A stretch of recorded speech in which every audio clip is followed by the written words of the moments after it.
and a warm welcome to each of you who are with us here in person and those who join us online. I am Sister Roxanne Shares, a school sister of Notre Dame and Associate Executive Secretary of the International Union of Superiors General, or what we commonly say, the UISG. On behalf of UISG and our communication department, it's a privilege for me to extend our welcome to all of you for this workshop on crisis communication. In our volatile, rapidly changing world, crises can happen quickly and at any time. And no organization is immune to crisis. A crisis is any situation that threatens the health, welfare, and safety of individuals, as well as the reputation of the organization and/or its members. It may be an accident in which several members of the congregation are injured or die. It may be an outbreak of illness at one of our facilities, as happened in which many of us and our congregations experienced during the first months of the COVID-19 pandemic. It may be that one of our members or staff is accused of misconduct, abuse, or a crime. Or a member is involved in a ministry that is at odds with the official position of the church. There could be a breach in data in which confidential congregational information is leaked onto social media. Or some news story, piece of information, or even a photo is manipulated and distorted, and thus becoming untrue or misleading. All of these are real possibilities and become even more difficult to handle because of social media and its speed and amplifying effect. With modern communication technology, good and bad news can be sent around the world in seconds, even before the leader finds out.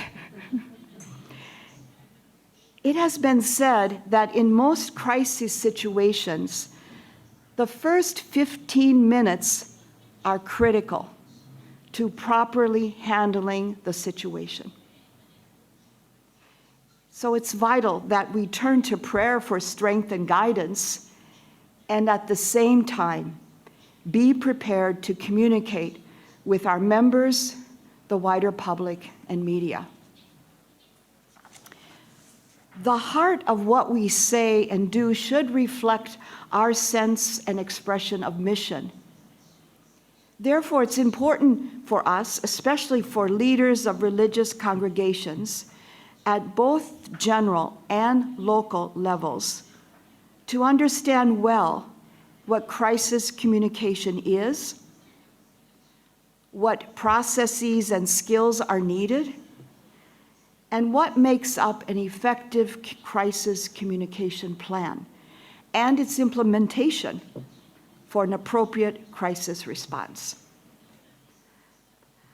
I've learned that a good crisis communications plan is one that anticipates the worst, is well thought out, and is ready to be implemented at a moment's notice. It will ensure that in a crisis situation, we have clarity about what information can legally and responsibly be shared with members, various publics, and journalists, while respecting their need for information. So we're very fortunate and grateful to have with us for this workshop our presenter, Helen Osman, to share her experience, insights, and wisdom. She has more than 30 years of local, national, and international experience in communications and is currently president of SIGNIS, the World Organization for Catholic Media Professionals. I believe this will be an enriching time and experience for us all. And while we're in God's hands, we're also in your good hands. Helen, thank you and welcome. Thank you. Thank you, sister. Introduction and for your presence here, both here in the room and online. I've done this presentation in other settings, but I will acknowledge this is my first time to do this in a multilingual setting, and especially online, all at the same time. So bear with me. I have already asked the interpreters to tell me if I'm speaking too fast, because I think it's more important that we're able to all engage in as much of a conversation as we can about communications today. And that means that I can't just try to pour all this information into you. As Sister Roxanne noted, crisis communication can cover a lot of areas, a lot of situations, and we're not going to address each of those in detail today. But I hope by the end of this, you have something of a sense of what you can be doing already to prepare for crisis communication, and maybe even more so to develop a very robust and healthy communication system. So I received the questions that some of you contributed in advance, and I think that I'll be covering most of those today, but again, I am very much open to continuing dialogue with you, even on an individual case, whether that's one-on-one or with your congregation. One of the questions asked me about my personal journey into this, what I call my vocation as a communications professional. And I won't go into that long witness story, but I will tell you I am very blessed to have a husband who is also committed to the church. He actually has an advanced degree in theology from the Catholic University of America. But even more so, we have 4 children, and even better, we have 13 grandchildren, which is such a blessing, and maybe I'll share my picture of some of them later. But basically, the reason why I'm here is because I believe it's for my grandchildren. And without getting too emotional, I'll just leave it at that, because I believe communication is such an important aspect of expressing God's love to everyone, but especially those 13 little people in my life. So I think at this point, I'm going to ask if we can switch to the PowerPoint. Is that possible, or do I do that? I don't know. Oh, very good, okay. And I will say I'm also accustomed to kind of walking around, so bear with me if I'm seem to be a little bit uncomfortable sitting here today. But the title of my presentation is Communications, It's Not Just a Piece of Chocolate. So I will get to explaining that in a minute, but I wanted to go over the agenda today, which is explaining crisis communication through the concept that it's about having a good communication strategy. I'm also going to offer you some basics but very important elements of what kind of professional standards and tools are available to you. I want to also give you a little bit of an appreciation for professional journalists, how they're similar to us in their principles and maybe some differences in their mode of operating, and then how all of this can help us to have a holistic and really robust crisis communication strategy. In other words, a good crisis communication strategy, as Sister Roxanne alluded to, does not come about by itself. It's not in a vacuum, okay? So why do I say it's important to note that crisis communication is, in the US, I would say not just for dessert, or in other words, it's not just a piece of chocolate. Some of you may recognize the woman in this picture, Sister Mary Ann Walsh, a Sister of Mercy, who worked for the U.S. Conference of Catholic Bishops for many years, and I had the honor and privilege of being her boss, actually, for a few years. And those of you who may know Sister Mary Ann I actually worked with her. I really was not her boss. But Sister had this expression that the bishops often looked at communication as if it were, as a mother would consider dessert when she was fashioning her family budget, okay? In other words, you spent money on communications if it was a special event or if you had a little bit of extra money. It was not essential to providing food for the family. And I think while that seems to be a very simple story, I think it's very profound in how we look at communication in the church at large. So I want to offer that first just as a moment of reflection for all of us. Whereas, again, Pope Francis has offered us the idea that good communication actually is much more than just a piece of chocolate. It helps us to grow closer, to know one another better, and ultimately to grow in union, right? Communication, communion, we have the same root word there for those two words. I'm going to focus today, though, on how this concept of communication can be applied to our official or our institutional communications. I know good communication can also help us grow in union with one another. My husband and I have to be good communicators to one another, otherwise we are not going to maintain a sacramental marriage, okay? It's that essential. But today I'm going to focus more on the institutional approach to communication. And I also want to honor the fact that each of you, whatever your role is in your religious institution, you have a unique responsibility to encourage the church, really to animate what we're doing right now, it being a synodal church.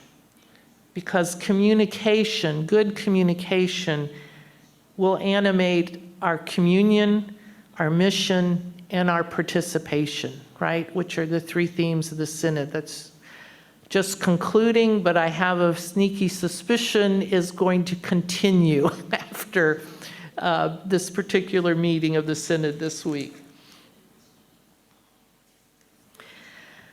And again, I know some of you have already received some formation and know some about the church's approach to communication. I just want to point out that we've come a long way since 1983 when we published the Code of Canon Law, which has very few indicators for social communication other than basically we should be using this tool. But we're now realizing, and this is a quote from Instrumentum Laboris, which, from the second session of the Synod happening right now, where we're beginning to understand that communication is more than just tools for the trade, so to speak. The digital culture is something that's very different today than maybe what some of us, me included, grew up in, okay? My children are digital natives. they are the ones who introduced me to Facebook. My 2 daughters came home from college and they said, "Mom and Dad, you have to get on this.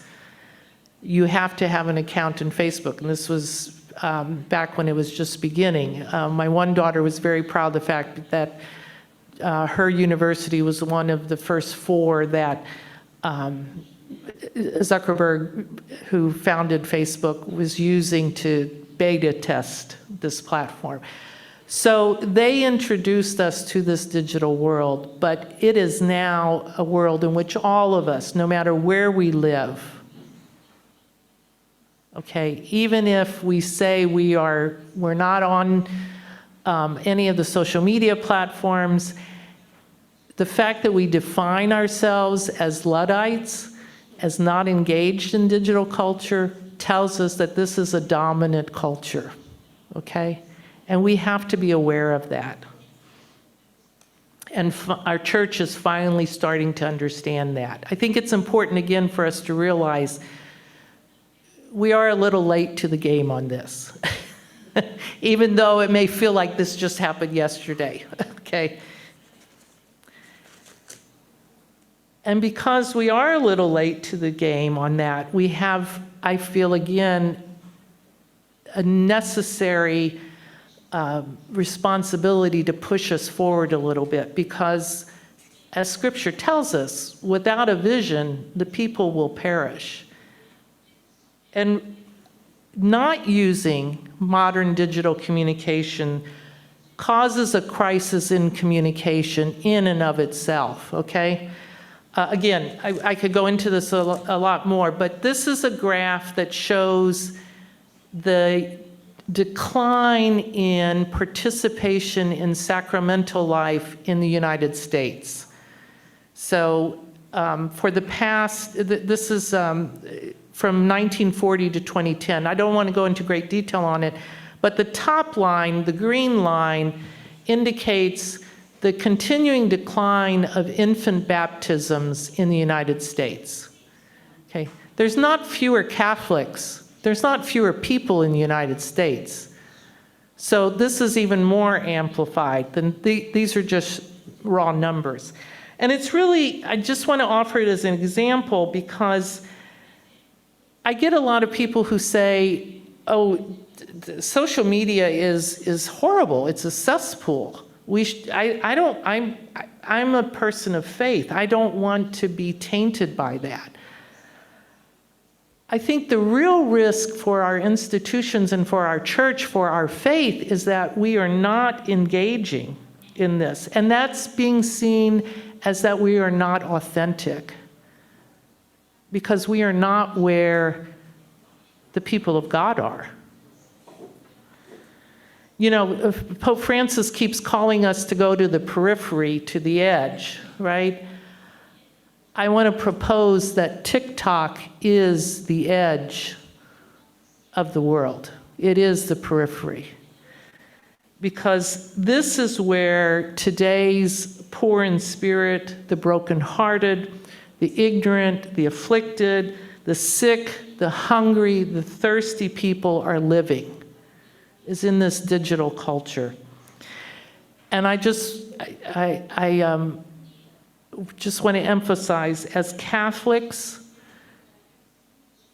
as believers, if we claim to embrace the Beatitudes and the corporal and spiritual works of mercy as our operating principles, then we have to roll up our sleeves and get dirty and get into the messiness of the digital continent, which is all around us. We are missionaries right where we are, right now, right here. So, being authentic in this digital culture does not mean one size fits all. It doesn't mean that you're going to be comfortable, because being authentic doesn't always mean we're going to be comfortable. It does mean that we're going to need to be intentional and to be disciplined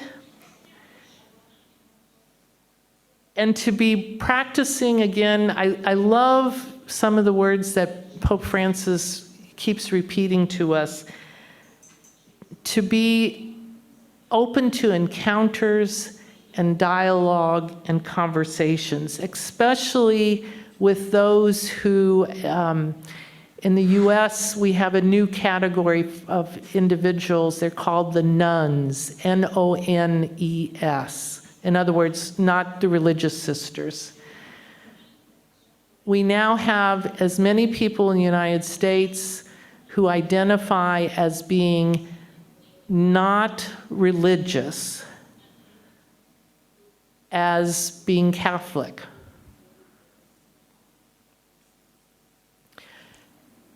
And I know in many parts of the world, we are in places where Christianity is not the majority, etc. So I think understanding who we are means we have to understand who others are that we're attempting to encounter in dialogue. So how do we go about doing that? And I'm going to share, Sister has said that we can share the handout afterwards, so I'll have this all down. And I've got other handouts available to you all as well, both here in person. Sister's made copies for us, but also we've got it on a Google Drive, and I believe Sister's going to share it with all those who have registered. So thinking about crisis communication, I want to pull us back again to this concept of what does it mean to be strategic in our communication? And that means that communication becomes something that leadership and actually every member of the congregation is thinking about every day. I mean, you're integrating it into your vocation, your ministry, your service in the community. And again, whether you're religious or whether you're a staff person supporting them, right? So in the language of communication professionals, this is called a communication strategy. And there are different ways to describe it, but primarily, it has three components. And I like to use the 3 M's. That a strategic communication has to consider who its members are, what its message is, and what is the media that you're using, okay? And I want to just point out, I know the word members is often used to indicate a member of religious order. This is larger, okay? In the corporate world, we may use the term, who's our audience? Or maybe who are our key stakeholders, right? But I think in the world of faith, in the world of the church, members, we want to not think about this is us and this is them. I think we want to think about we are all members of the human family, right? And of course, there are different categories or different sections of that, but we want to think about members as the people with whom we want to be communicating, with whom we want to be encountering, or whom we want to be in dialogue. The message is that very simple, what and why are you communicating, right? And then the media is how, where, and when are you communicating? You know, when I was in university learning, getting my first degree in communications, you know, it's the 3 or 5 W's, or what are who, what, where, when, how, and why, when you're developing a basic message. So again, I use that word members intentionally. And the reason for that is because I would like us to move away from the idea of a transactional understanding of communication. I think sometimes we've allowed our understanding of communication to be formed by the consumer societies in which many of us live and function. You know, I talk, you listen, I advertise, you buy. I propose, you accept. It's not dialogical. But if we think about communication as encounter and as accompanying others, that's very synodal, right? So I think the church is giving us some language as we begin to understand what it means to be a synodal church. We're beginning to get some language and some processes that can help us move to this idea of who our members are. But that also means that we have an understanding that our members are not just those in the pew, or maybe your order, right?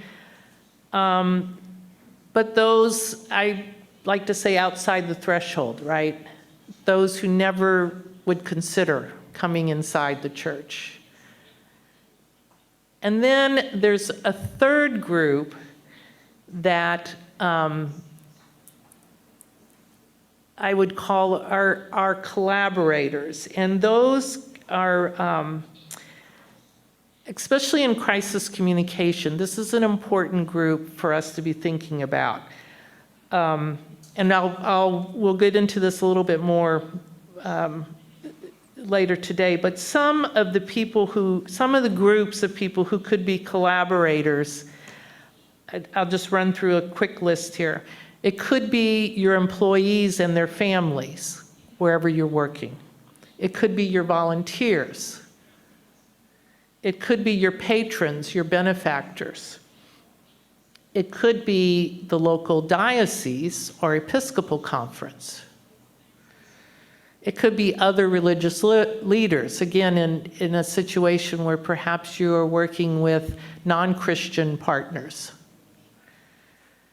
It could also be the greater community, which I would classify as the movers and shakers in your local communities. And then government officials. One of the pieces of crisis communication is often, unfortunately, a natural disaster, or perhaps it's a legal crisis in the institution. And so your government officials, the regulators, the first responders, the emergency people, other authorities, civil servants, all of those could be collaborators as opposed to adversaries, and possibly even local journalists could be collaborators with you. So collaborators are a little different than just thinking about people who are outside your threshold. Does that make sense? Okay, and then of course the message, which I think most of us think about if we're thinking about crisis communication. Well, what is, that message?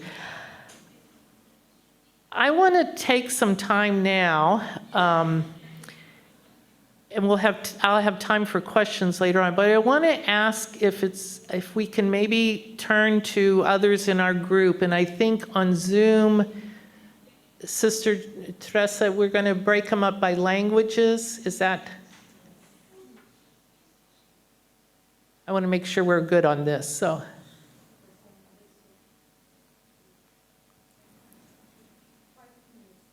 Okay.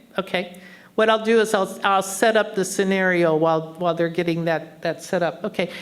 And again, this is not intended to be thorough, you're going to end up with a paper or anything, but maybe all of us could start thinking about this. I want you to think about your core message. And I phrase this question to be a little bit provocative, okay, but it's just intended to be a prompt. What is the unique message of your religious order, or maybe the charism of your order, that you bring to the communities where you live and minister? In other words, no one's going to pay much attention to what you have to say unless they understand your message. And that has to be something that your voice describes in a way that's engaging with the larger community. Okay, so this is not about what we did when the volcano exploded. Okay, this is about what is our core message to the communities where we minister. So I'm going to give you about 5 minutes on this. And then when we come back, I'll ask for 2 or 3 examples from the entire group. But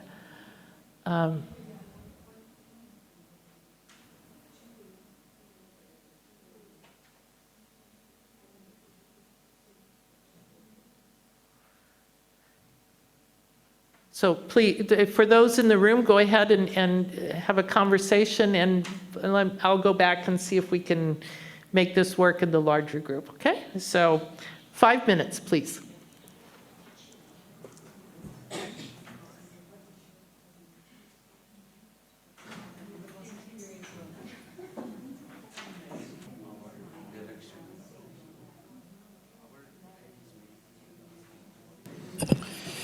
If you want to go to a group, please, you have to send me a message, or you open your microphone, or you send me a message to say which language you are speaking. Because I don't know in which language you want to go. English. So who is speaking? Kim. Kim.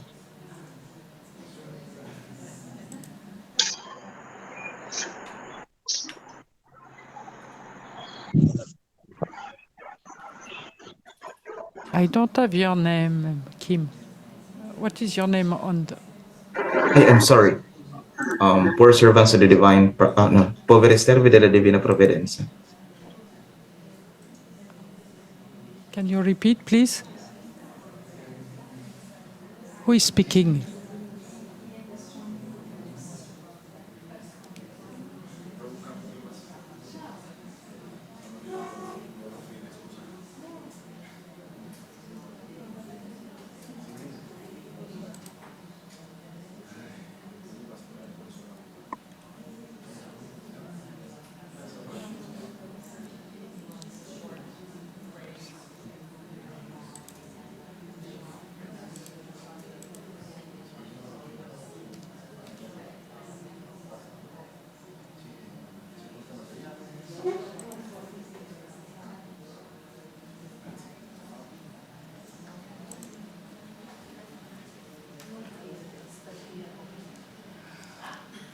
Finito le 5 minuti. No, ma è per quello di chiedere 5 minuti.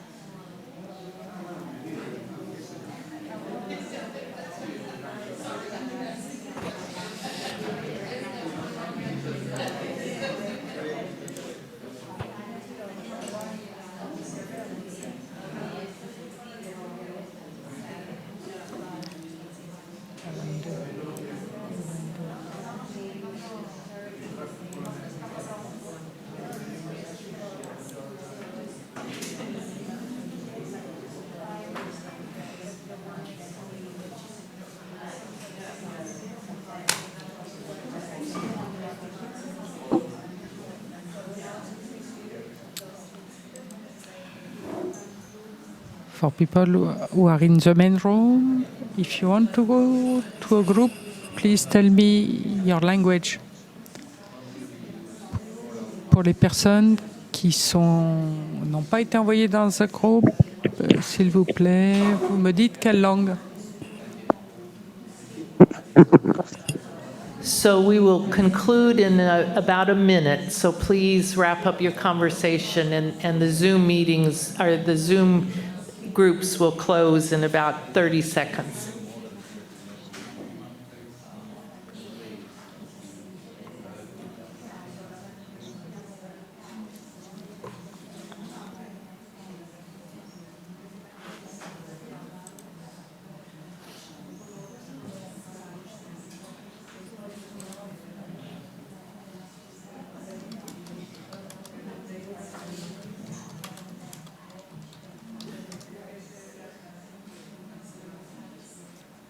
C'est toi qui as fermé?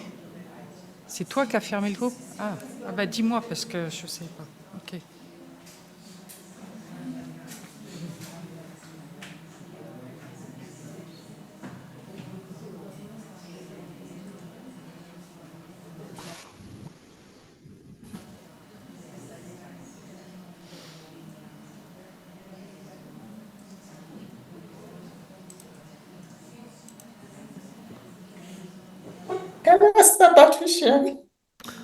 Okay, perhaps we could Attends. begin, if the Zoom groups have all come back together, thank you. Okay, if perhaps we could have 2 or 3 comments from the folks who are with us online. Let's start there.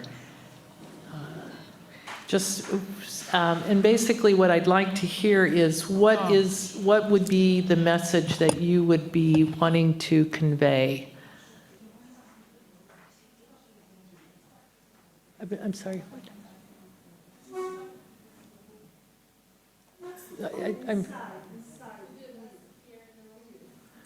Stop sharing. Oh, there we. Yeah. Thank you.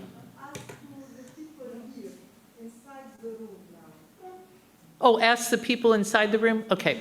All right. Sorry. Sometimes I don't understand English. So please, if there's someone in the room who would like to share.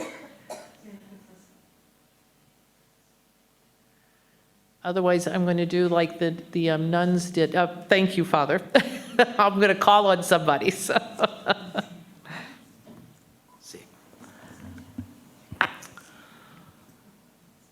I am Father Baby Illikil, belong to the order of the ministers of the infirm, not popularly we known as chameleons. Oh, okay. Okay.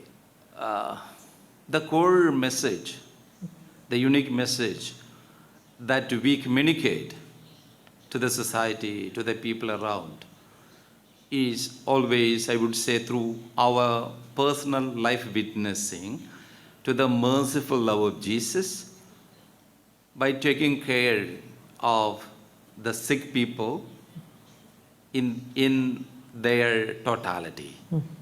So it is very precise, it is specific, and that would be the uniqueness of our charism, to care the sick people.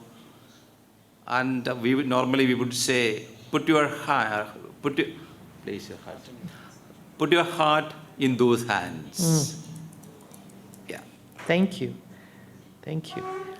And I heard a word that I think is so important in communication, in our communication, care, which says to the people receiving the message that it's not about you, it's about them, right? Thank you. Anyone else?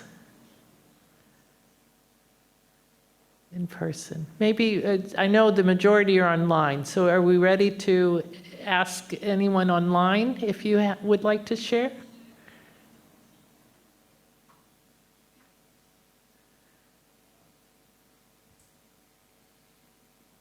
Okay, can I? My name, shall I share? Si, you can share. Okay, my name is Father Malcolm from the Sons of Divine Providence, or Don We can't hear Orione. you. Father. Oh. My name is Father Malcolm Dyer from the Sons of Divine Providence, or Don Orione Fathers. And I think our charism is like this, trying to see and love Christ in everyone, and especially in the Pope, who guides us in how to love Christ in the margins of society, with the help of Mary as our mother and our model. Thank you. Thank you, Father.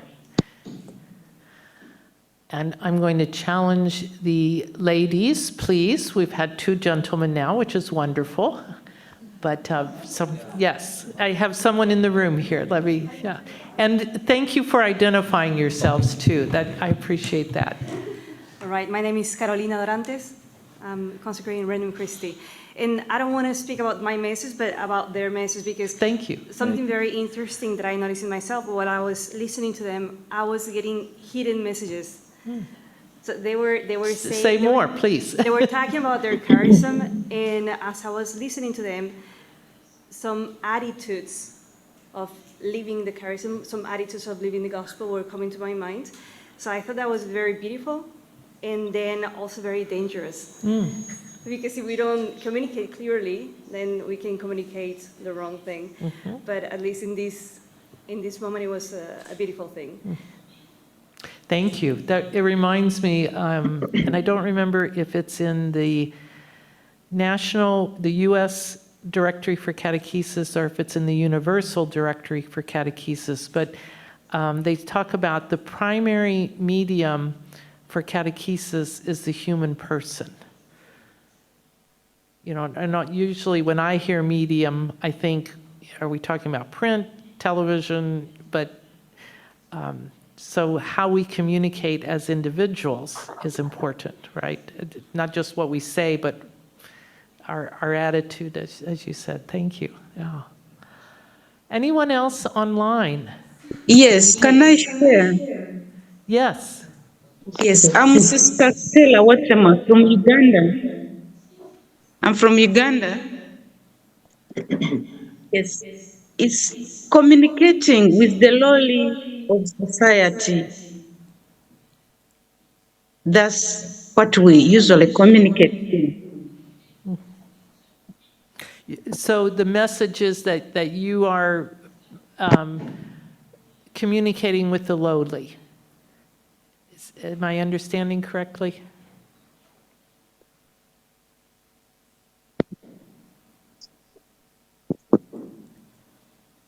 Yes, can I also add something? Please, go ahead. This is Father Sanjay, a Redemptorist, based in Rome.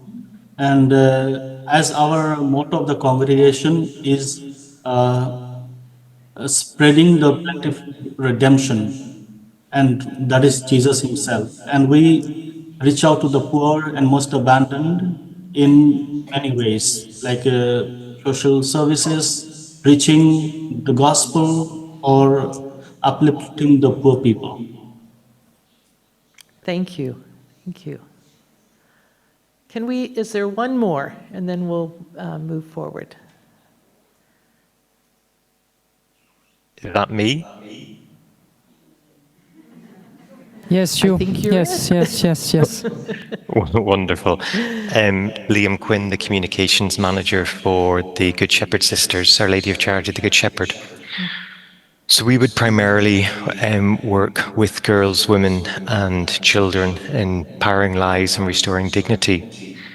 The underlying thing of us would be the sense of the Good Shepherd reaching out to the lost sheep. And it would tie into a phrase of our founder, St. John Eudes and St. Mary Euphrasia, of one person having more value than the whole world. That's beautiful. Thank you. Oh, it's Okay. online. Two more online? Okay, yes, let's go ahead. Thank you. Thank you, Yvette Sam. I'm a Holy Union sister. Holy Union of the Sacred Hearts of Jesus and Mary is our name. Our main message of charism, as our name says, bring union.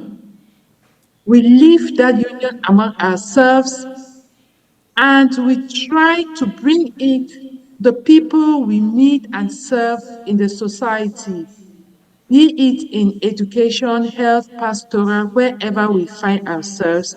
And at the moment, it's as if our charism is most needed in the world. So that's the core message we bring, to be able to unite people first through our lifestyle and in the way we relate to one another, with the people we meet. Thank you very much. Thank you. Thank you. Okay, thank you. I'm Sister Francisca Konedu in the Society of the Infant Jesus, Ghana. Our charism, so is to incarnate the word, which is Christ with us, and make him present in the world. So we radiate the love of God among ourselves. Then when we go out, we also share this love of God with others. The aged, we work in the hospital. Those who cannot pay for their hospital bills, those who are rejected and dejected, the poor in the society, the young ones, and also even the elderly ones. We help all of them, bringing Christ to them and sharing love also with them. Thank you. Thank you. Thank you. This is always inspiring and enriching to me because I appreciate hearing how you are living, being the hands and feet, the heart of Christ in the world. I want to come back to something I heard first from Father here, that word care. In crisis communication, the most important message you want to deliver to people is that you care. And I just want to emphasize, your charisms already have that fundamental principle in that. So your orders are already oriented that way. And saying that you care requires more, though, than just saying, we bring God's love, we are offering these services to people, etc. It's not utilitarian, in other words. It's not transactional. It's about a relationship there. So the piece of communication that I would like you to think about when you think about how you communicate your message, while it's important to say what you do, you also want to think about expressing who you are, what that relationship means, right? And this may feel a little bit like I'm splitting hairs on this, but oftentimes when I look at, for instance, a website of a religious order, I see a lot of reporting of what you're doing, or maybe how someone who might be interested in joining the order might want to know. But I don't know if I see much of this message of trying to encounter or communicate with the collaborators, the people on the threshold, and maybe even the people in the pew in some ways. So I want to challenge you just in thinking about, how are you conveying this very powerful message to people who maybe are just tangentially interested in the health of your order? Because what these folks are really concerned about is themselves, right? I mean, let's face it, we all kind of come from that self-preservation point of view. So I don't have an easy answer for you on that, but I do think there are some orders that do this well, and I'm not going to call them out here either. But again, if you're thinking about communication and message, it may be worth your time to spend some time looking at what various religious orders do on their websites and how they convey who they are and what they're about, and look at it through the lens of, and I always do this, think of I always think about my grandkids, okay, because that's easy for me. That's the world I'm living in. And, you know, you say, you know, we are doing the work of Christ. And my 8-year-old grandchild would say, well, what does that mean? You know, they have something of a relationship with God, right? But not, and I think we have to realize that many, many people in our world, no matter whether we're in Europe or North America or Latin America or Asia, many, many people don't have an understanding of what that phrase means. And so we've got to get out of our church speak language, if you will. And again, if we're wanting to connect with those people who maybe in essence agree with what we're doing, but don't understand our language, okay? And that's, I feel like it's a big barrier that we've got to think through very strategically, okay? We're not going to resolve that today, but that, want to offer that. Okay, I'm going to go back to my PowerPoint. There we go, thank you. And go back to, again, our 3 M's, right? Members, message, and the last one is media. And I'll be spending the bulk of the rest of our time on this. But I wanted to put out, especially that piece about message, for you to think about, reflect on, and maybe do some work through that, because you'll see why that's important later on as we build our communication platforms. This is an image of Marshall McLuhan, who some of you may know. He is was a communication theorist. He's from Canada, but he's also Catholic. And if you've read any of his work, you'll appreciate his Catholicity comes through in his work. And he really was a pioneer in exploring how the character of the medium shapes how we receive content, and it actually shapes our societal values, our norms and ways of interacting. So when we talk about a digital culture, McLuhan was really a prophet in that. He was seeing things, and I'll just give you an example of television. The power of television is not because it has great writing behind it, but it's the visual. It's an experience of the human interaction that's different than words on a page, right? And that shapes what we see as important, right? And again, while McLuhan has done great work and others in the world, in the church world have done great work, in general, as an institution, I think we're lagging in this appreciation of the ecosystem of communication, and really in developing, we don't have a robust theology of communication, okay? I just put it out there. So again, if you feel you're struggling with this, it's because we don't have a great history and tradition of a communication theology like we have in other aspects of our church's theology, okay? But despite that, we are making progress. My husband calls me a terminal optimist. We are making progress, and we can take best practices from the professional world, which we'll get into here today. And some of those I pointed out here is the use of professional standards, an effective utilization of our content.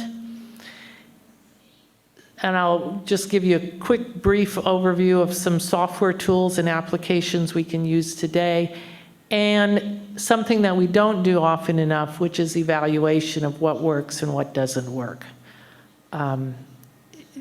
We need to use what we call in the corporate world metrics for success. How do we measure success in this work?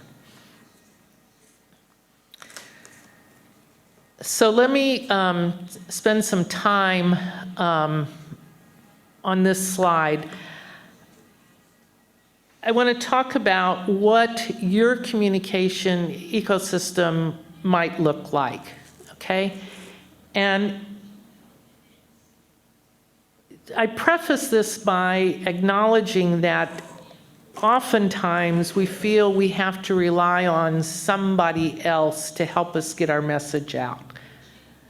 You know, if it's the local newspaper or in the situation that you all have, it's like maybe it's the diocesan communication outlets that you need to use their television station or whatever. Digital has changed all that. And we're no longer captive to how we're considered, whether we're considered relevant or not by other media outlets. We are our own producers. We are our own creators of content. And because of digital, we can be out there just like Amazon, Facebook, etc. So you have the possibility of going directly to the people with whom you want to engage. And of course, we've always done that, right? Our personal witness, and the church has a great history of handing out books and pamphlets and preaching and all of that. But now we have so much more available to us. You know, we've got websites, social media, video. We can do our own videos, right? And of course, emails, WhatsApp, all of that. So what do you do? What do you focus on? Where do you start? What I am proposing to you is that you think about your website as your hub or your center. You know, oftentimes I refer to it, I say, think of your website as your digital cathedral. Doesn't quite work translating to an order, so I suggested maybe your digital mother house, but it becomes the digital alternative to whatever is your physical center, where everything else rotates around. And don't forget, you know, in many of our cathedrals, we have a beautiful plaza, which is just as important as the building for gathering people, right? So the website can serve all of those purposes, and it's in the center of all of these other digital components. And here, I'm offering words that probably are more relevant to a parish or a diocese, but they're also relevant to you. You know, emails, podcasts, social media, the old-fashioned bulletin in the United States, how people got information. Calendars, text alerts. This would include some more sophisticated programs like, again, WhatsApp, videos. People register for events, announcements, etc. And I know in some parts of the world, this is where the rest of the people in those countries already are. And it's because they've been able to leapfrog over what we might call the analog generation. I was reminded this morning, I had the honor of being part of a group of Catholic journalists from the United States who came to Eastern Europe right after the fall of the Soviet regime.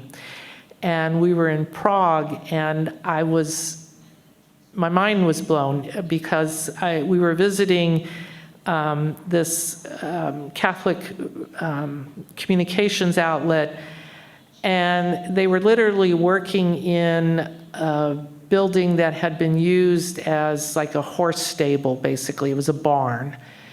And they were moving directly to high-speed internet because they had not had to invest in old-fashioned phone lines because they didn't have them when they were under the Soviet Union. So they were freed of having to try to maintain that old structure. They just moved right into Ethernet. And now in lots of the world, they're moving directly to the advantages of Wi-Fi. So you don't have to worry so much about cabling and, you know, making sure everybody has a connection in their home, and you can even do live streaming, right? So you don't even have to worry about people trying to get a television, et cetera. It's all coming in on the phone. So many places in the world where maybe we consider that from our perspective as North Americans or Europeans, that, you know, they're in the developing world, they've already leapfrogged beyond us in the church world, because we're not held captive by these old systems that we've invested in and we think we need to still use. You know, we've got an old studio with whatever was before HD, high definition television. And so, you know, we put all this money into it and we should keep getting good use out of it. It's like, it's not of any use to anybody anymore. We need to let go of that stuff.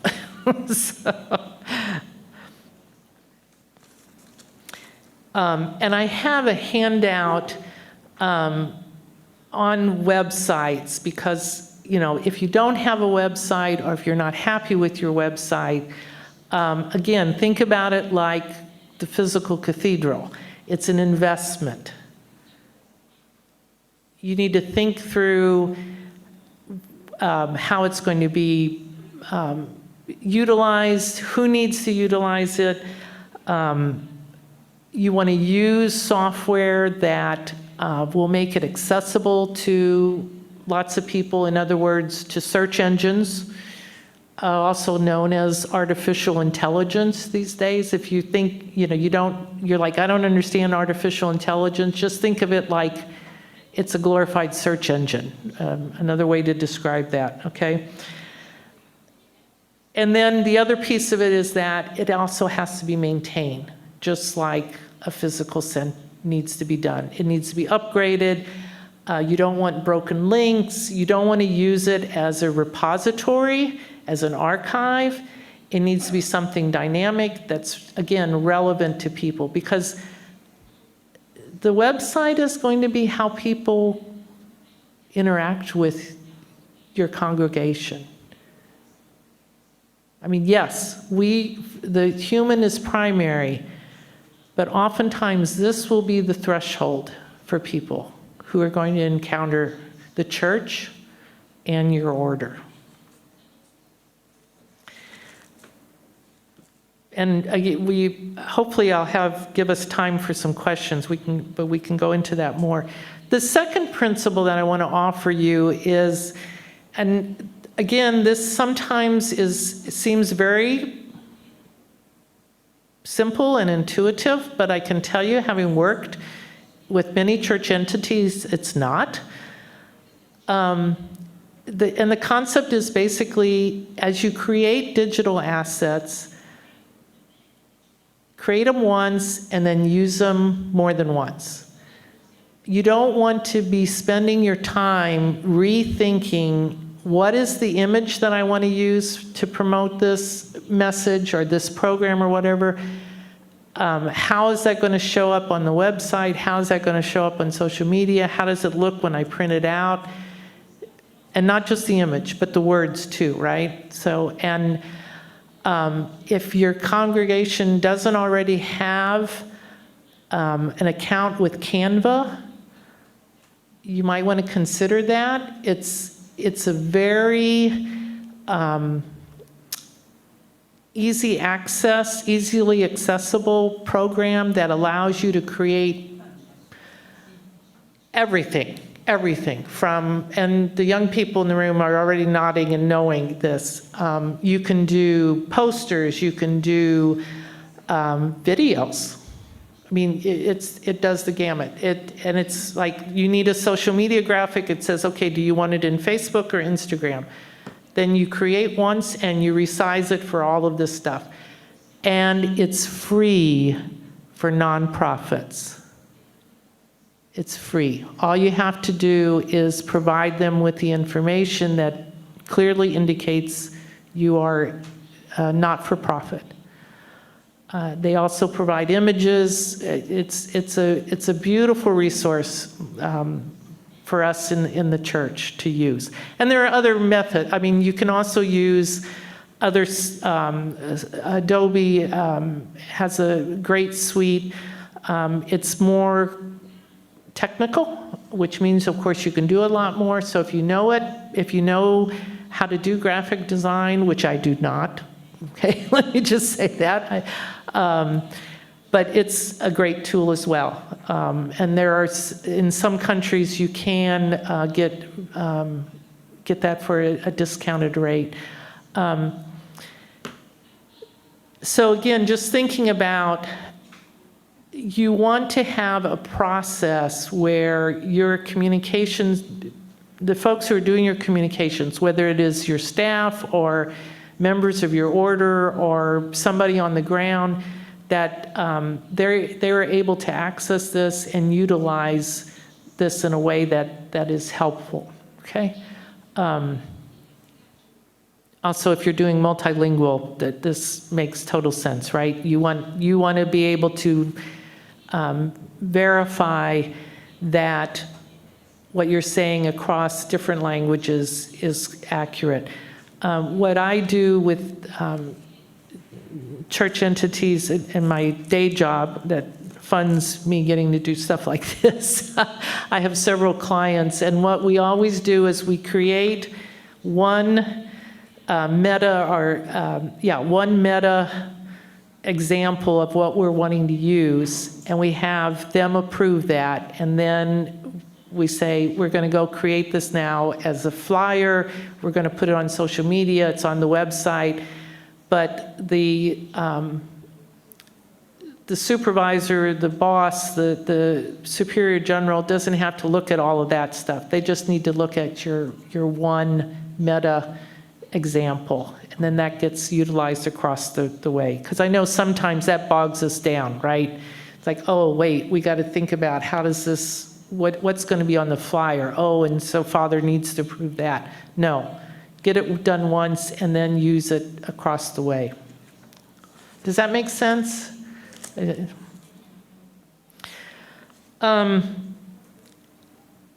Which brings up another point, and again, we don't have time to go into all of this today, but redundancy is something that we really love in communications for many levels. One is not just this create once and we utilize it twice, but it's also important, especially in a crisis situation, that you think about, what happens if my website goes down? I just told you all, the website's your hub. Well, what happens if that goes down? And I know we're really vulnerable in some parts of the world where you only have one source for the internet. So we have to think about other secondary ways of being able to get our communication out. How does our website look on a mobile device if people are only able to access it through their carrier, right? How are your members, how is the order going to be able to communicate both with its members and with its staff and with its other key collaborators if there's a huge crisis and your internet provider is not available? And then, secondly, I don't want to, again, go into this in detail today, but redundancy is only one aspect of having digital safety for an institution. And this, again, is not just about our individuals, our individual accounts being hacked, or unfortunately that we are hijacked and, ransomware and all of that stuff. But there's multiple elements to this. We are blessed in the church to have an organization called the Catholic Media Council, or its acronym is CAMECO, C-A-M-E-C-O. And they have produced a document called A Digital Security Guide for Everyone. And it's in the folder that Sister Teresa is going to share with everyone.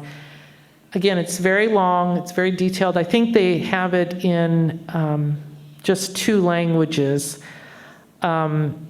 English and I can't remember the other one. But I encourage you to reach out to them if you'd like to get it in another language. They are a service that basically they're funded by the church in Germany, and their focus is on communication. So this security guide that they're offering is both for individuals and for institutions. So again, it's something to look at, to consider, and to really think about. And coming from the United States, this is part of ensuring that your message is not hijacked by entities that do not have the best interest of humanity or the church at hand, okay? I just read an article from the Associated Press yesterday about how the US government and independent entities are realizing how much the Russian government is infiltrating messaging that's happening right now to influence the elections in the United States. And it's pervasive and it's very sophisticated, and it's something that all of us need to be aware of, because the church is oftentimes the only entity in many parts of the world that is a strong witness for the dignity of every human person. And we are a target. We need to understand that, and we need to be smart about it. So I know you may feel, my order is small, etc. It's a vast network that has every intent to denigrate our presence and manipulate our message. So I don't want to sound alarmist, but it's a big deal. So having gone from that, let me go from the profane to the mundane. I want to get a quick note, and again, I've got a handout on this as well, but as we're developing our message and creating our platforms, I want to remind us that just because you can right-click on something on the internet does not mean you can take it and use it. And secondly, just because we work for the church does not mean we are exempt from international copyright law. Let me just repeat that.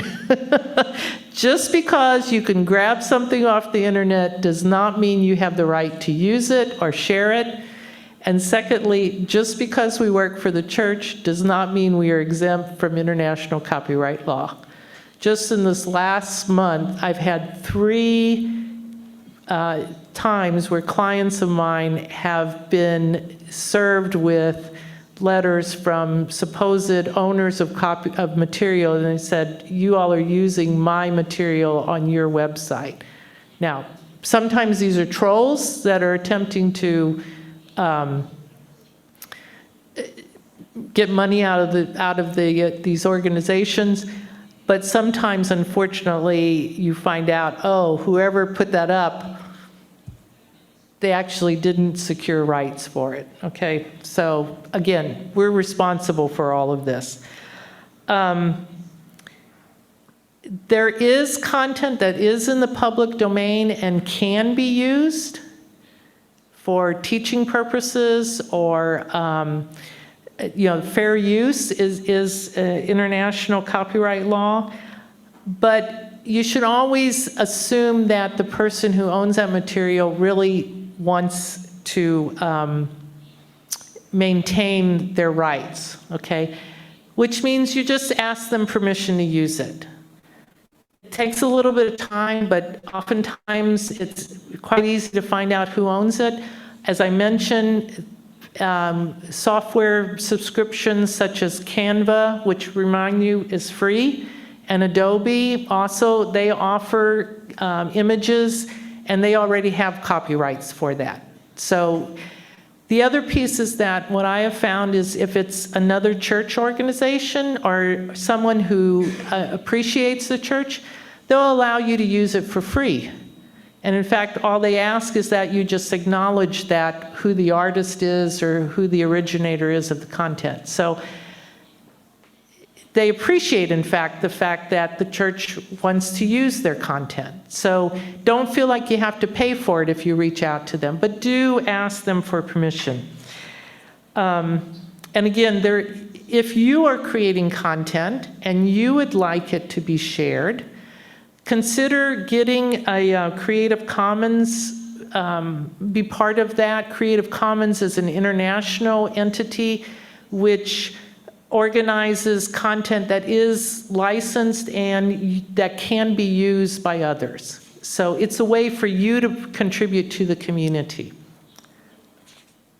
And again, it's called Creative Commons. And then I will break now, I believe, right, sister? Is it time to break? Okay. So before we break, I just want to put one little note, and again, this is because you all are religious congregations, and I know you have to beg for funding to support everything you do. Be careful when you're doing fundraising. There's more than just meeting the letter of the law. There's a meeting of the spirit of the law. And I want to speak specifically to something that's in the development world is called fundraising porn. And I apologize for using that word, but it's the use of images, especially of children, but usually it's of poor people in a way that denigrates their humanity. And we don't need to do that, okay? Just very simply. It violates what we claim to be the message of our organization, right? When we go back to talking about we care for the totality of the human person, that includes their digital identity. Oftentimes for children, you know, and sometimes vulnerable people, they can't really even give you permission to use that image in the way that, because they don't understand how it's going to be used digitally. So there are other ways to describe how we are supporting people who are vulnerable, who are in need of Christ's compassion. There are ways of illustrating, of showing who they are without making them look like they are just despondent. And I see people shaking that you understand it, but I just want to emphasize that. Again, we are the church. We should be holding out the best practices in this area and showing the dignity of all those with whom we work and with whom we serve. So we will break. Important coffee, I know for...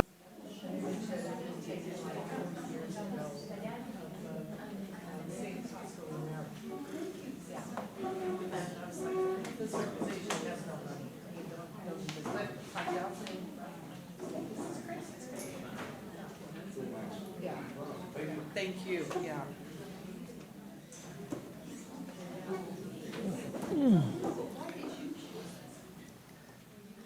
So perhaps we can go ahead and settle back in.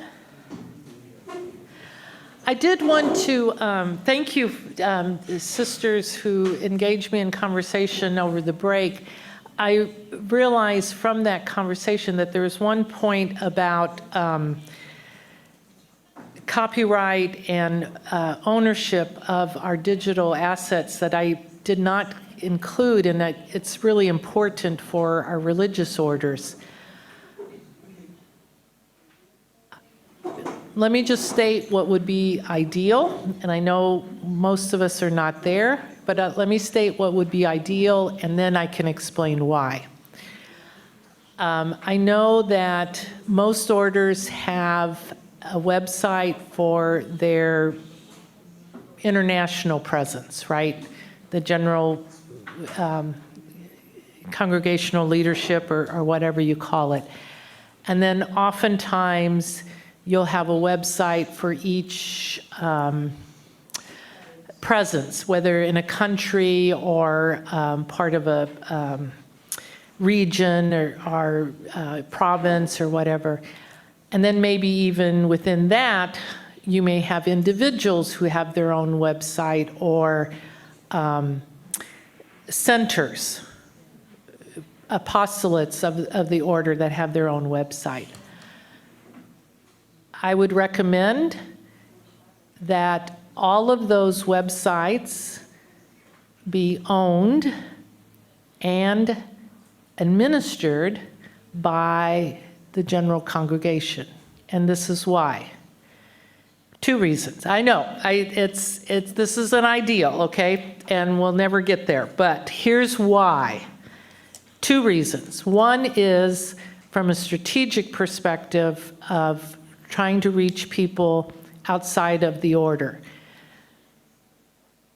If they if they do a search for, I'll pick on the Pauline sisters, okay? They do a search for the Pauline sisters, they're going to get like, I don't know, probably 15 different links.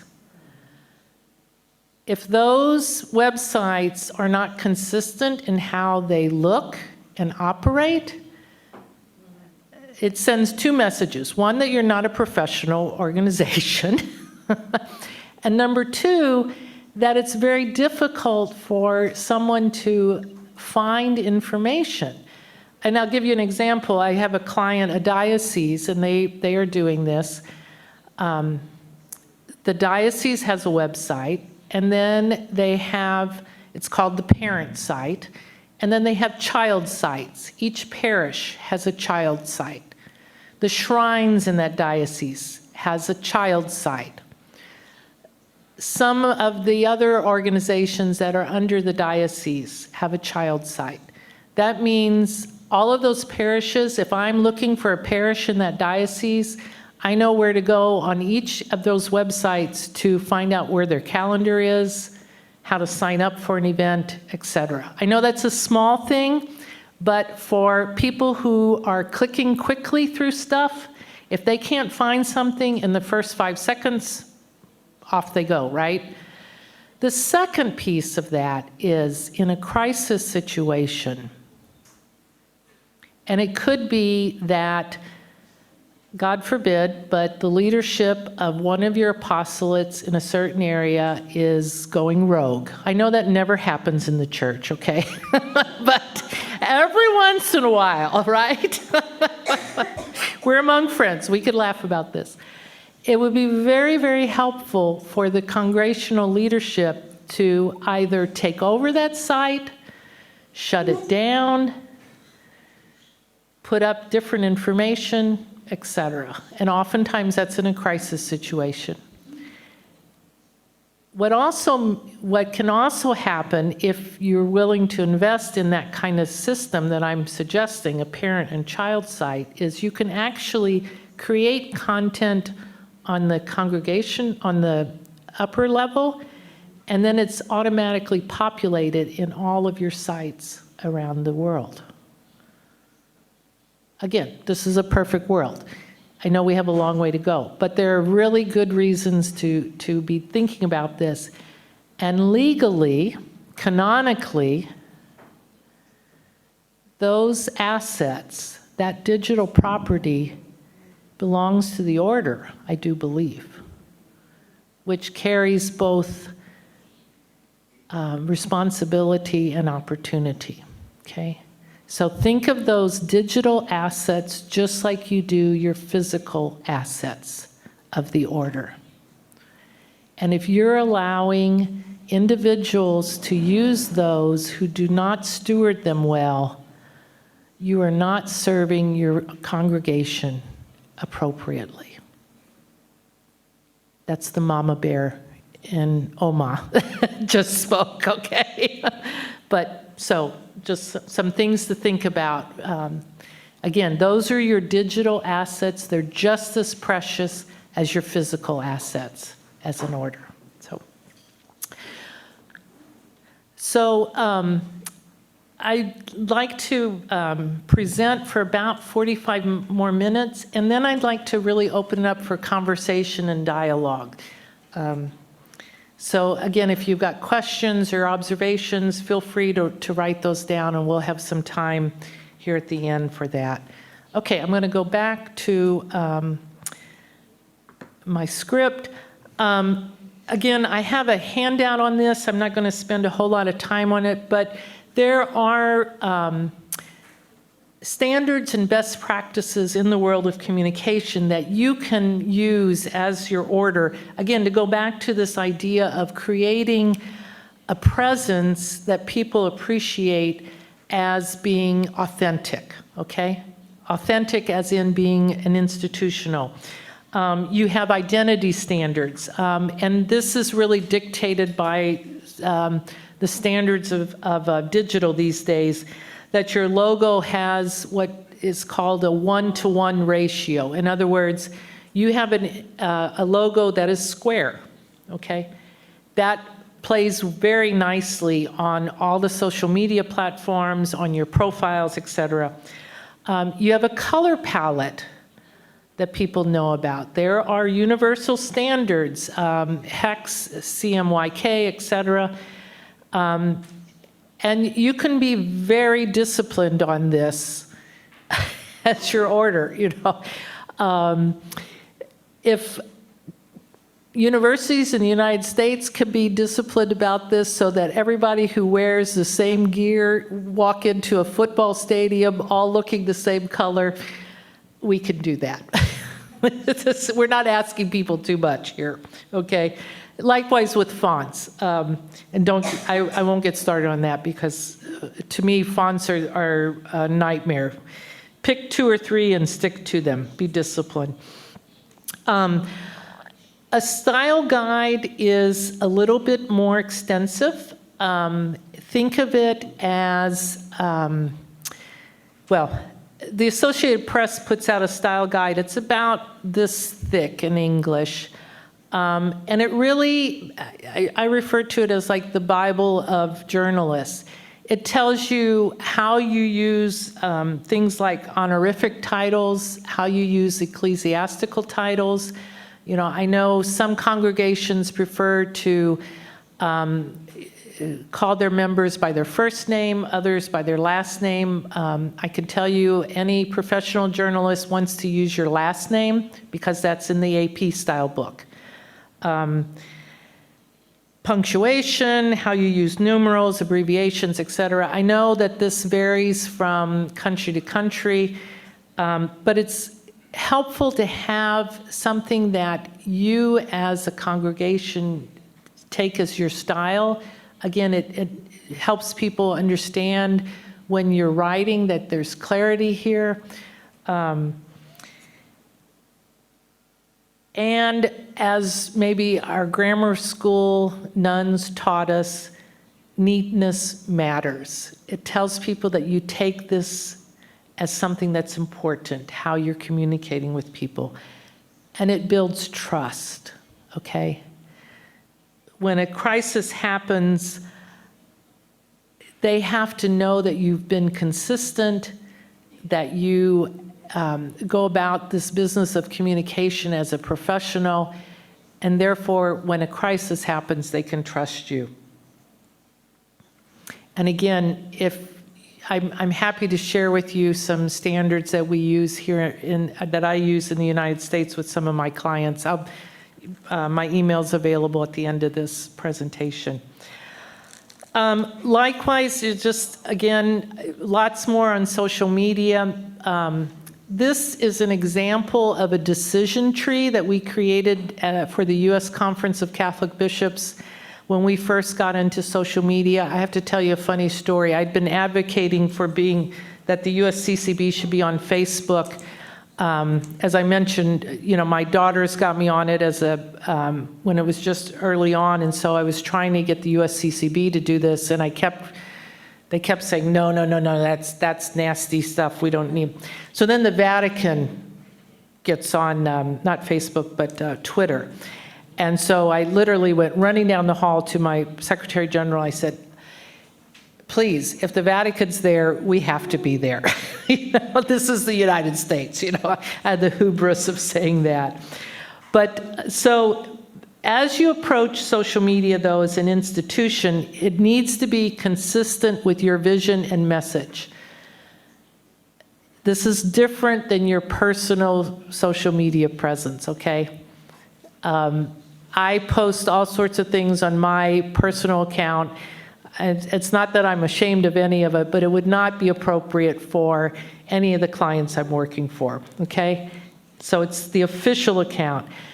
Again, you need to be sure that every official account of your congregation has not one, but 2 administrators.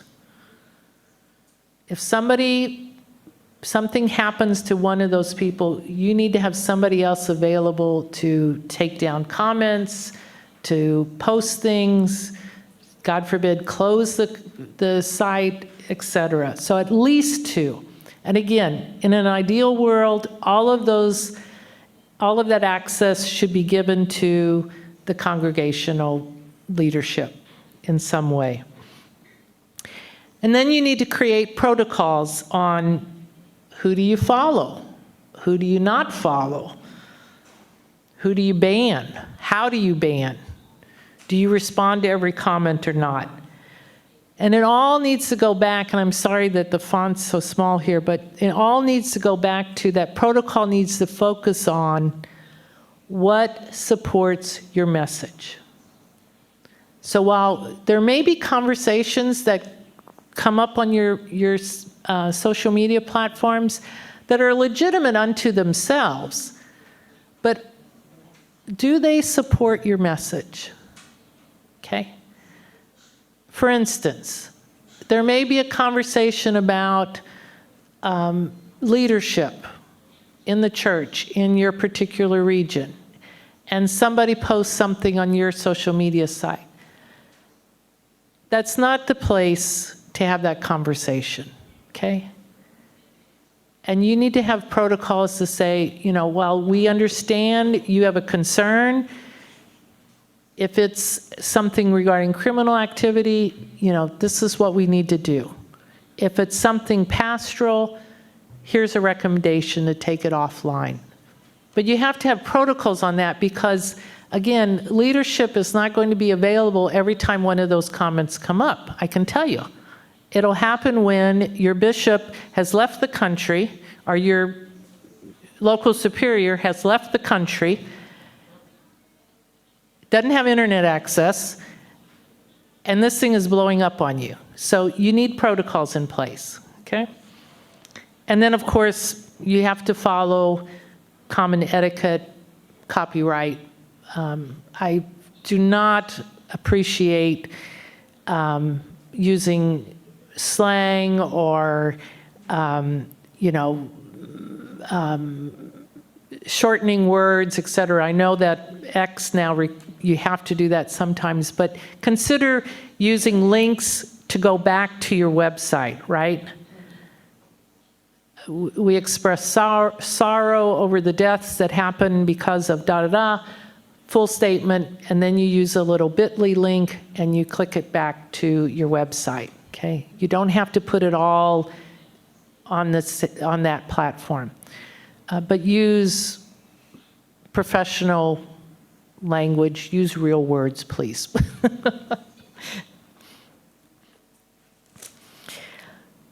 So again, I just want to use this illustration to really try to hit this home. Because when you're in a crisis, you can't reassure people that you are providing essential facts for them, essential information, if your social media channels don't already have a reputation as being solid truth tellers, okay? okay? Again, doesn't mean that you shy away from controversy on those sites, but if someone posts something that's not appropriate there, you say, this isn't the channel for this. Here's what we can do to point you in the right direction. And you have to have practices on that. And if you're reacting to something in anger or fear, don't do it. Stop it. Send it to a couple of other people who you know are working with you on this area. Just say, what do you think? And oftentimes, even sleeping on it. I mean, I know when social media first started happening, people in leadership felt, and especially in the church, felt a lot of pressure to say, we've got to respond now. I think the better response is to say, what's the best response? Honoring the dignity of the person who posted that, probably because they're acting out of fear, or perhaps anger, self-preservation, whatever that is, but to really think through and pray over what's a good response. Because too often, if that old story, the child that cried wolf, too often to get reactions from people, and then when there really is a wolf in the hen house, nobody's going to pay attention to us. And I just love this picture. So, right? I don't know how it translates into other languages, but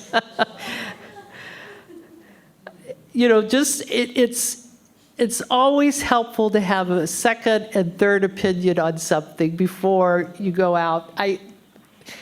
One of the bishops I worked for, and he's now deceased, so I'm not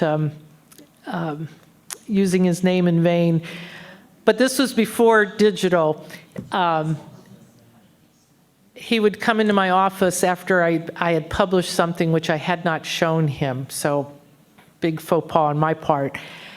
And he said, Helen, when I make a mistake, just a few people get to hear about it. When you make a mistake, you print 100,000 copies of it.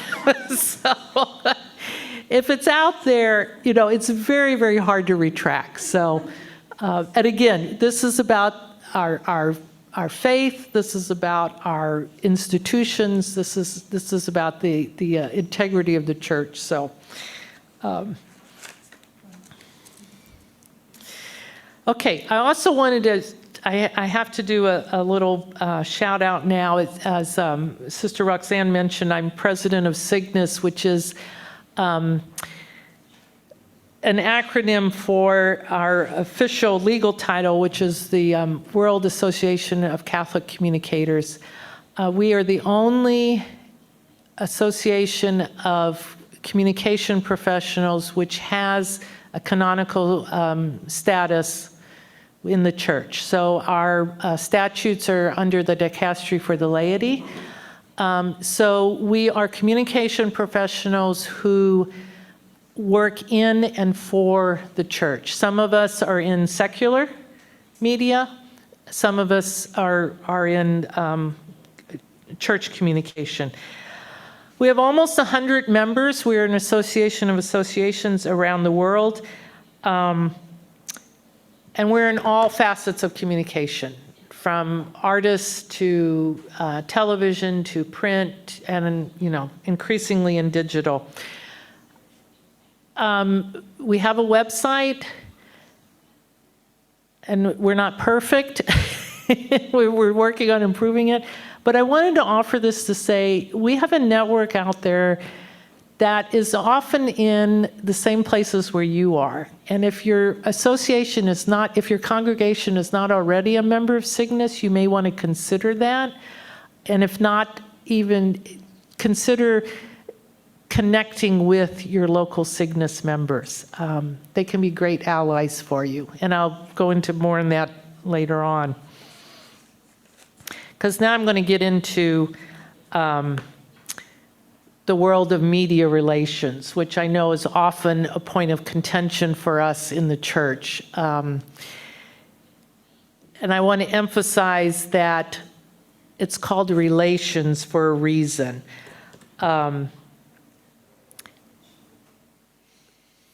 While we have legal and canonical strategies often to work through difficult times, I also believe that there are ways to tell the truth of our story working with secular media in a way that can be honest and also minimize harm. And I want to offer a story which hopefully illustrates this for you, and I hope it translates into other cultures. I want to go back to 2002.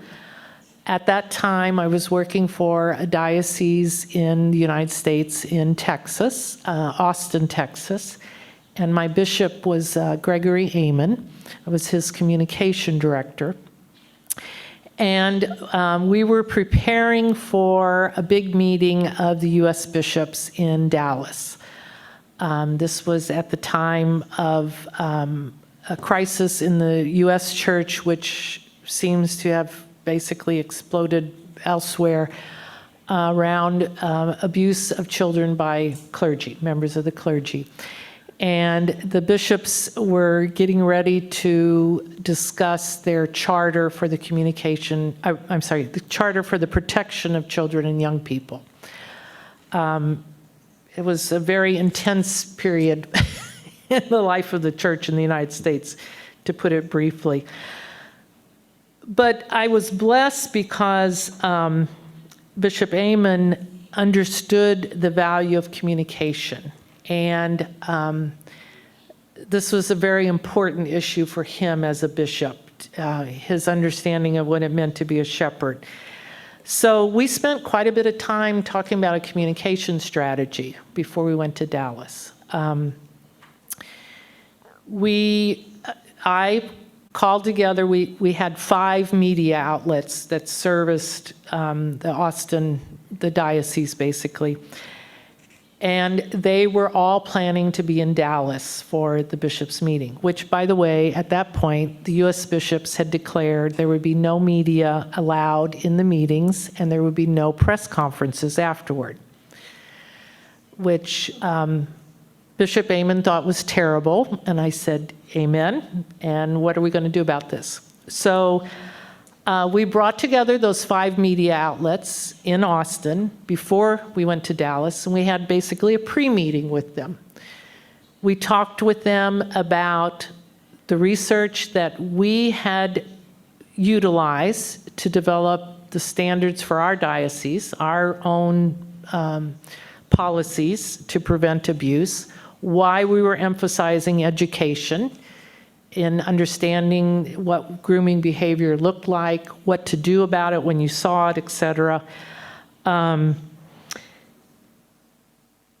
We talked about root causes for abuse and all of that. So when we got to Dallas, I told them this is our plan. When the bishops go on break, I will escort you all up to Bishop Amen's suite in the hotel, and we decided to reserve a suite, so we had basically a sitting area that was available that I turned into basically a place for media conferences. And so I could escort our media through the hotel, past security, took them up to his room. They would break, he would come up to the room and talk with them for however long the break was, 20, 30 minutes. And then he'd go back down the meeting. After about a day of this, one of the local reporters came up to me and he said, Helen, I have a colleague in, Tennessee. He said, he wants to know if he can join us for these meetings. And he said, his bishop won't talk to him. And I said, I think Bishop Amen would be fine with that. So, that's what we did.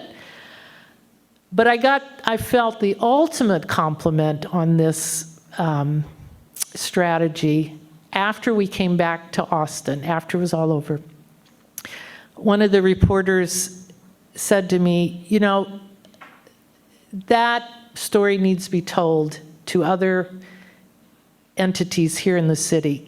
Would you be willing to go talk to the chief of police and his staff on your experience? So I offer that as a way to suggest that journalists can be a real ally for us in crisis situations. And I want to offer this as a little bit of humor here. Maybe I should wait and let the interpreters explain this. There are oftentimes for reporters, especially television reporters, things called slow news days, where they are looking for a story. And instead of having the story of a woman who somehow got stuck in the restroom of a big grocery store, how much better to let your good news be told? And I know this can't always happen, but there are possibilities where you have really beautiful, wonderful things to share with your local journalist, but they're not going to be interested if they feel like you're using them. If they feel they have a relationship with you is a whole different story, okay? And believe me, this woman did not want to do this story, I can tell you. So let me just get into the weeds of this a little bit. So journalists, of course, they have a work to do. And in some ways, they're different from us, and in some ways, their guiding principles are very similar to ours. So I'm going to start with maybe how we're alike, which is different from what's here on the slide. But most journalists, even those who are primarily on social media, see themselves as professionals and they have a job to do. They also see themselves as working for the good of their client or their cause or their organization. And most of them, I believe, the professionals, are motivated by working for the greater good. I found oftentimes when I was presenting a difficult story to a journalist, if I could use language like saying, this is what we know the local community needs to know. You know, again, going back to a situation where a priest had to be pulled because of accusations of abuse. You know, they don't need to know the sordid tales or details of that story. What the public wants to know is, if I know something, who do I tell? Right? Who's the competent civil authority, or who's the competent canonical authority for me to be able to provide information to?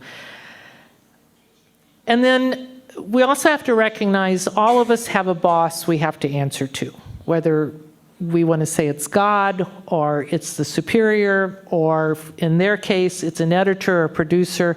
And sometimes that editor or producer's motives are not necessarily in alignment with the greater needs of the community. We have to acknowledge that. And of course, we all think we're right all the time, right? So, you know, if you just understood it, you would do exactly what I tell you to do, which of course they're not going to do, because, let me go back up to the differences. And this is something that I think it's really important for us to understand, those of us who work in the church and who have to work with lawyers, you know, whether canonical or civil. While both reporters and us collectively as church are interested in the truth, oftentimes what we want to do is get to the essential truth, right? The fact that people are flawed, and yet they are each sons and daughters of God, right? Whereas reporters often are working on immediate and what they understand to be urgent deadlines, okay? So they want to get information out immediately. And in a true crisis, and by true I mean when lives are at stake, we appreciate that, you know. Although we know sometimes it's hard to get all the truth out immediately. So again, going back to in a crisis situation, the truth that we want to get out immediately is we care, and this is how we care. If it's an abuse crisis situation, this is who you need to talk to. If it's a natural disaster, this is what we're doing. You know, we'll figure out the other stuff later, like who caused all this. But right now, immediately, this is what we need to get out to people. And that's what reporters should be interested in. Of course, they also understand themselves as being the fourth estate. And this is a term that originated in England. It's the idea that the press are the watchdogs of the state and the church. Again, this is from England. This is European understanding. So the state, the church, and the powerful. Because journalists see themselves as being the spokespeople or they're on the side of the vulnerable, the side of the poor, the marginalized, etc. Again, this is how reporters see themselves. Sometimes they're not always on that. Their understanding of who they are and what they do may be different. But there's another major area where we as a church are very much like journalists. Increasingly, freedom of expression is under attack today. I mean, everywhere. It's not, you know, in the typical, what we may think of the typical places. This is a report visualized from the Reporters Without Borders, and I can point out the countries that are green are most likely to provide freedom of the press. Yellow is second, and you'll notice even the United States, which portrays itself as being highly open to freedom of the press, is not even in yellow, okay?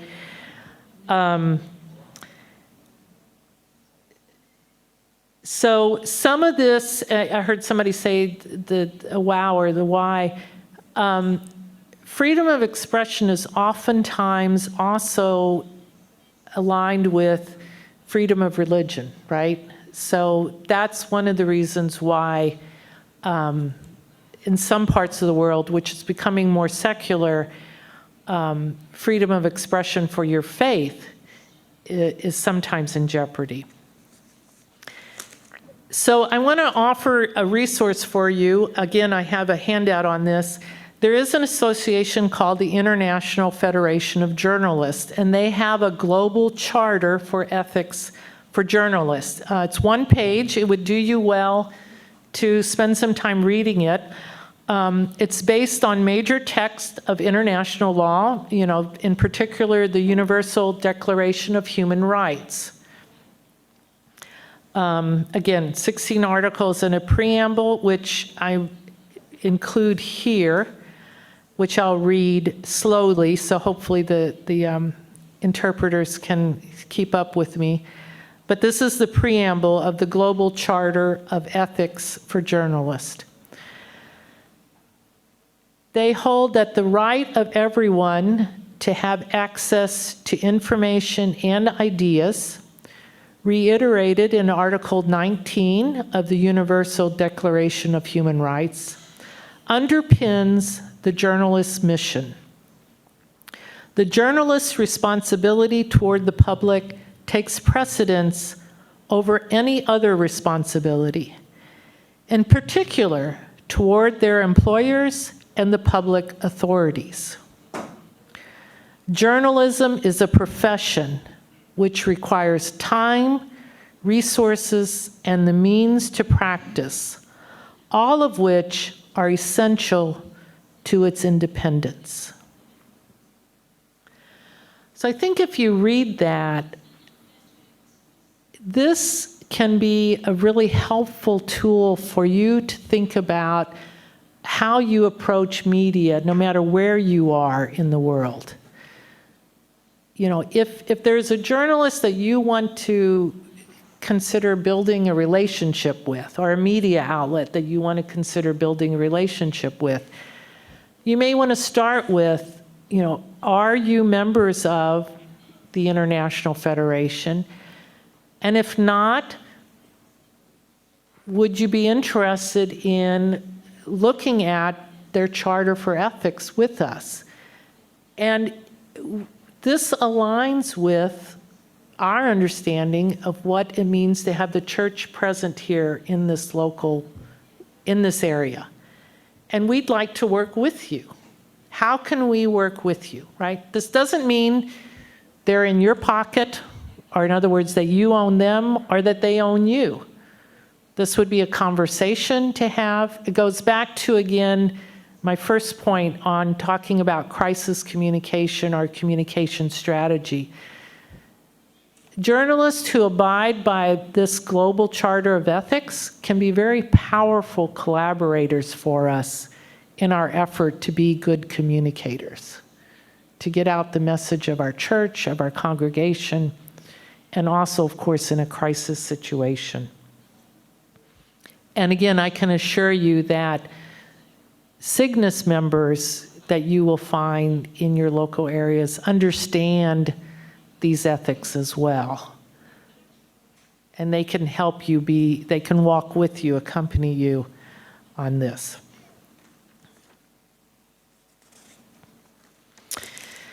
Okay, having said all of that, and encourage you to think about media relations, it's important that we don't just throw our leadership into these conversations with media without some training, okay? And I apologize that for those in the room, but I'll read these quotes that I have here, and these are real quotes. I talked to that nice reporter for over an hour, and he didn't use the most important news about my organization. I've done a lot of public speaking. I won't have any trouble at that public hearing. I'm the cardinal. I speak in public all the time, and people respect me. Again, all of these people, I believe sincerely, are great communicators. And we have people, priests, bishops, who are great preachers, great communicators. That doesn't mean they understand what it means to talk to media or to be out there in the public square in digital communication. There are critical differences between being proactive, if you will, in a public relations setting, which really are focusing on promoting our message, right? Promoting the organization, promoting the faith. And crisis communication, which is really more about addressing the issue that's before us, which is not necessarily about us, but it is about preserving our brand. I know that that's a hard word for church people to appreciate, but it's about preserving our identity. So crisis communication is different than proactive communication in that regard, okay? And so I would say it's the collective responsibility of all of us in this room, on Zoom, to minimize the chance of our spokespeople getting caught with this unawareness. Okay? And again, there are professional journalists who would be happy to work with you, Catholics and otherwise, happy to help you do training for your congregational leadership, both local and national, international, et cetera. So I think Sister Roxanne offered a definition of crisis communication, and this is Wikipedia's definition. But I want to focus on one phrase here. The term crisis should be reserved for serious events that require careful attention from management. And I would say careful attention from leadership, right? So this is not just about, promoting vocations or trying to get people to attend an event. This is about something that requires careful attention of our leadership. And communications around an emergency is really a subset of crisis communication, okay?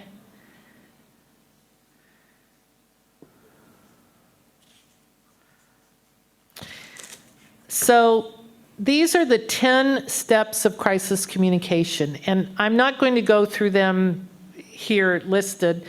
Again, you can have the slides later on, but I will tell you, we're already halfway through this list, okay? So don't despair. Because so much of crisis communication is long-term planning, okay? But now I'm going to focus on, we're in the nitty-gritty of crisis communication, okay?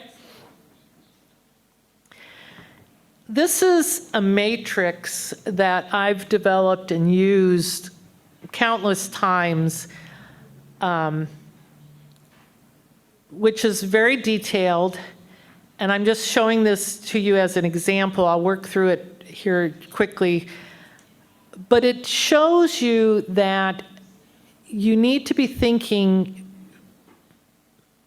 before those first 15 minutes that Sister Roxanne referenced earlier today about who your key stakeholders are in this situation,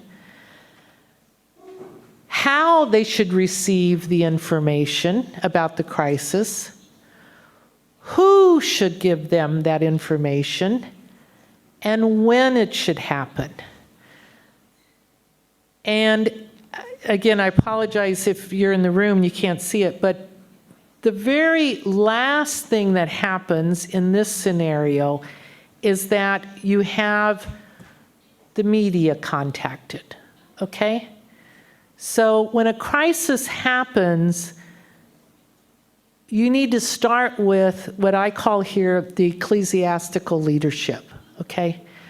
And I think I have a slide later with I can get to that later, but my prime directive on this is that those who are most immediately affected by this situation should hear about the organization's response first. And they should receive the information from a source they trust. So that's how this is laid out. So for instance, if there's a situation that happens locally, I'll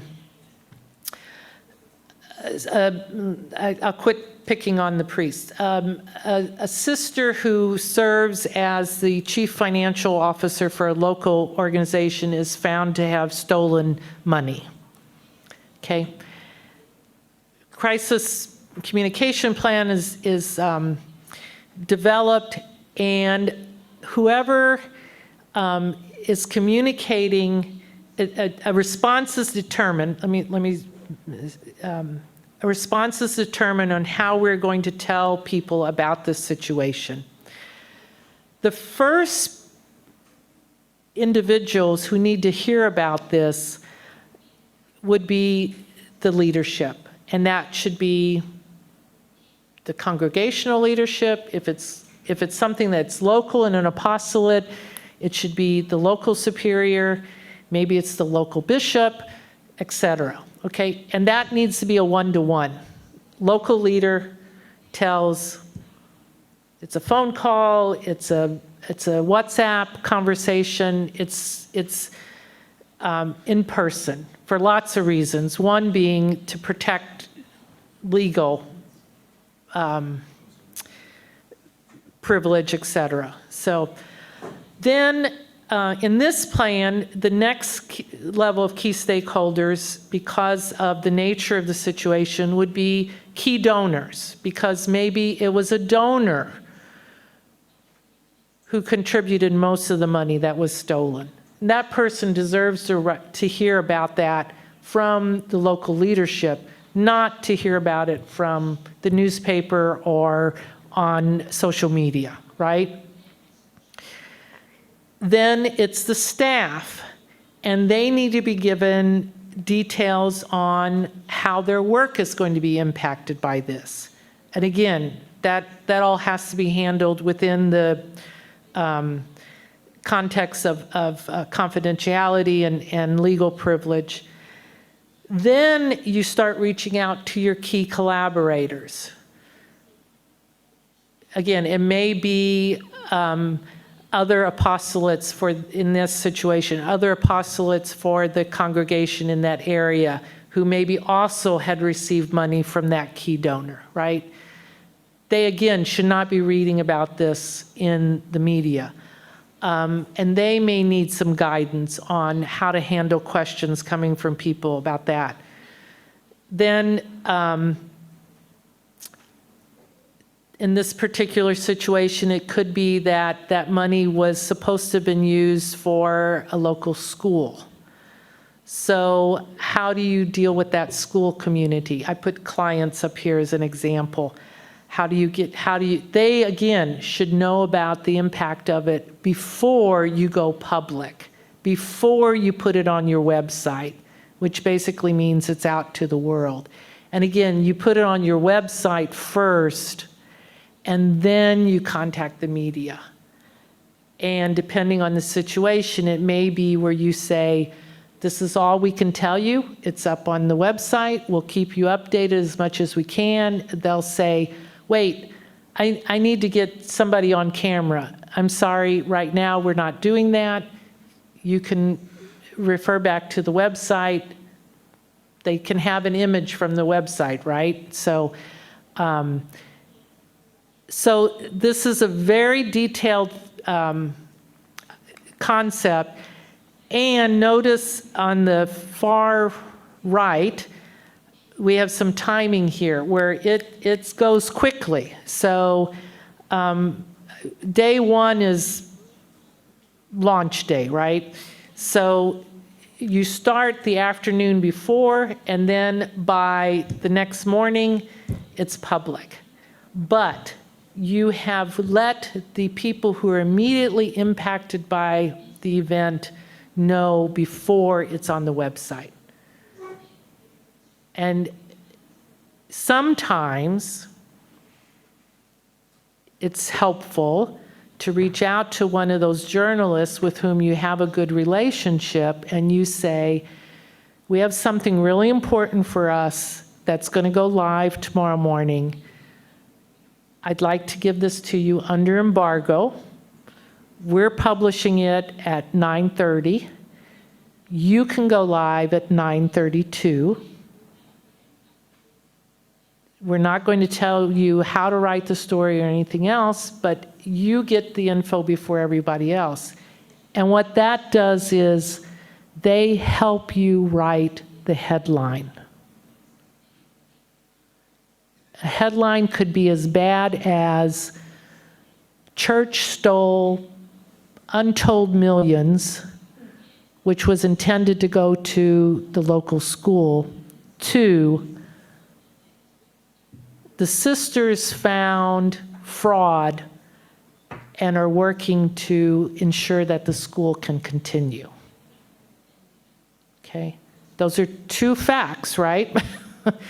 But if you have a journalist who understands who you are, trusts you, they can help you write that headline. And that's the headline that will show up then. If you're in Africa, that's the headline that will show up in Asia, in the United States, in Europe, wherever. I mean, I've seen it happen. And the other happens too, right? And once that headline's out there, it is very hard to get a counter narrative going. It is very difficult.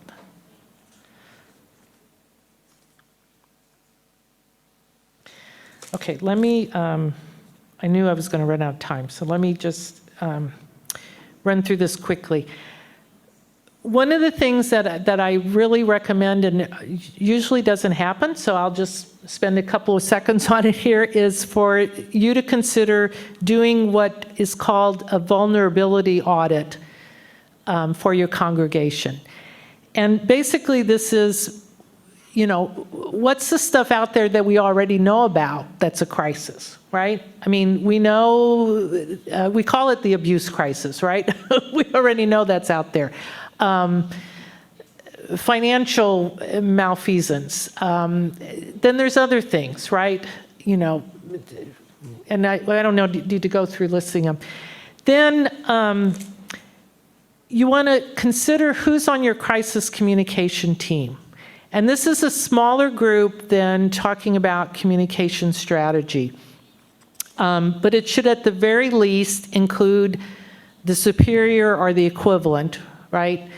Then communication personnel. And again, maybe it's somebody in your order or on staff. Maybe it's a volunteer who you work with and you know and you trust. This is again where I suggest if you have a SIGNIS member in your area, somebody who knows and loves the church and is committed to your best interest.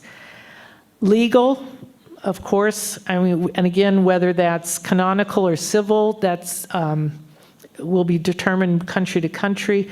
Sometimes you need subject-specific experts. Again, it vary from place to place. And then again, this idea as congregationals, you need to be sure that you have a liaison with your local ecclesiastical authorities in some way, shape, or form, where that person's primary concern is how are we working with the local church in this area? And maybe it's the same person as the superior. It'll depend on your situation. This is the image that I wanted to offer to you. And again, I put it up here because too often I have heard people for whom I work, chancellors, bishops, others say, we should have listened to you. And they say it like, you know, aren't you great? And I said, I can't tell you how much that hurts my heart, because what it means is the church is suffering because we're not listening to the advice of these experts.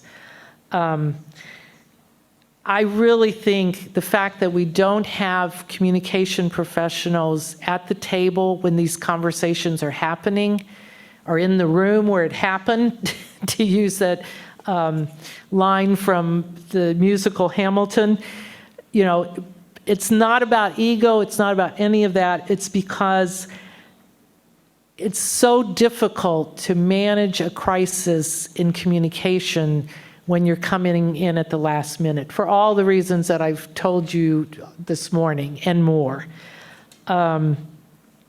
It's really, in my opinion, why we're losing interest in the church, why people are disengaging, and why our reputation is suffering. One of the reasons, okay? So again, if you can't afford having a communication person on staff full-time, if you have money for a retainer or a really generous volunteer who can help you in this. Again, you know, don't expect them to work miracles, calling them up and saying, hey, Helen, I got something really important. I need to get out tomorrow morning. Tell me what you think. Like, I'll tell you what I think, but I can't help you, at that point. Another thing to do in advance, and this is part of doing a vulnerability audit, is creating holding statements.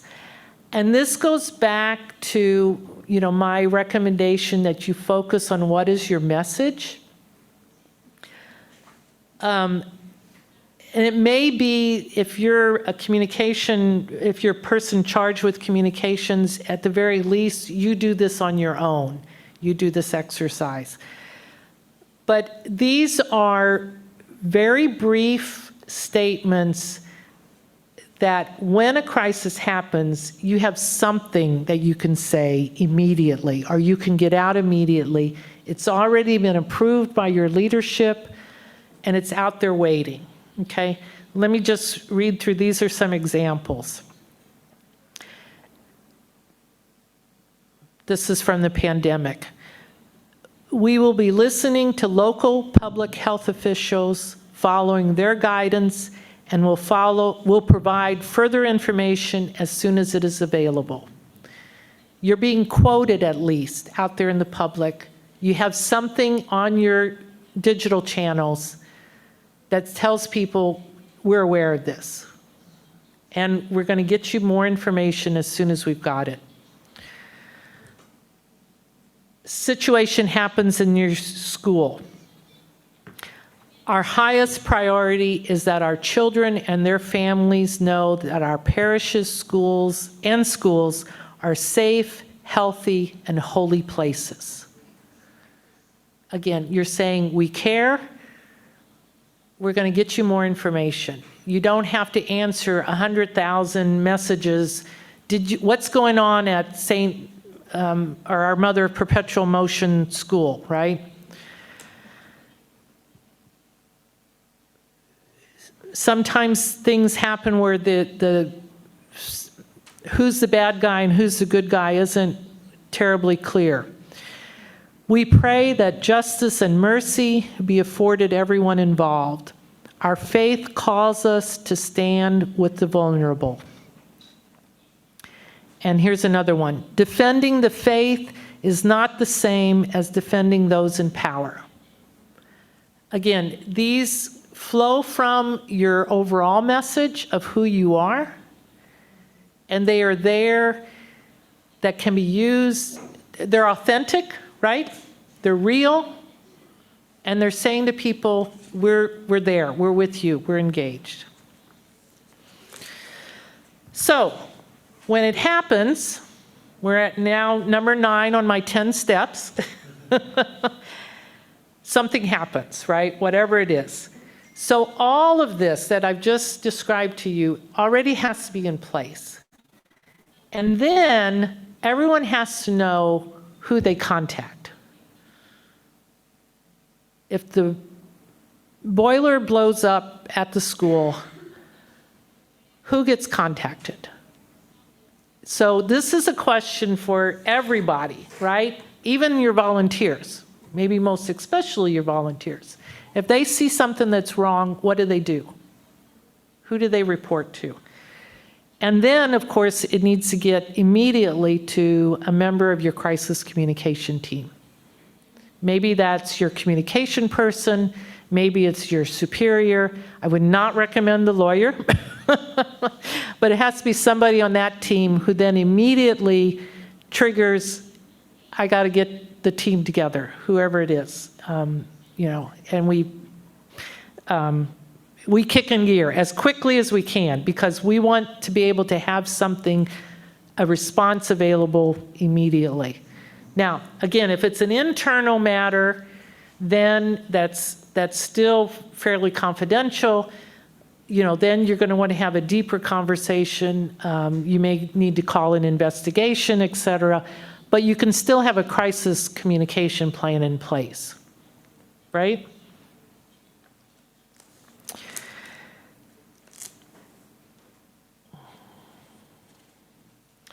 So again, before you hit the panic button, what might constitute a crisis for someone isn't necessarily a bona fide crisis for the entire organization. So that helps you, again, to have that little bit of pause. You get the team together, you think about what's the right response.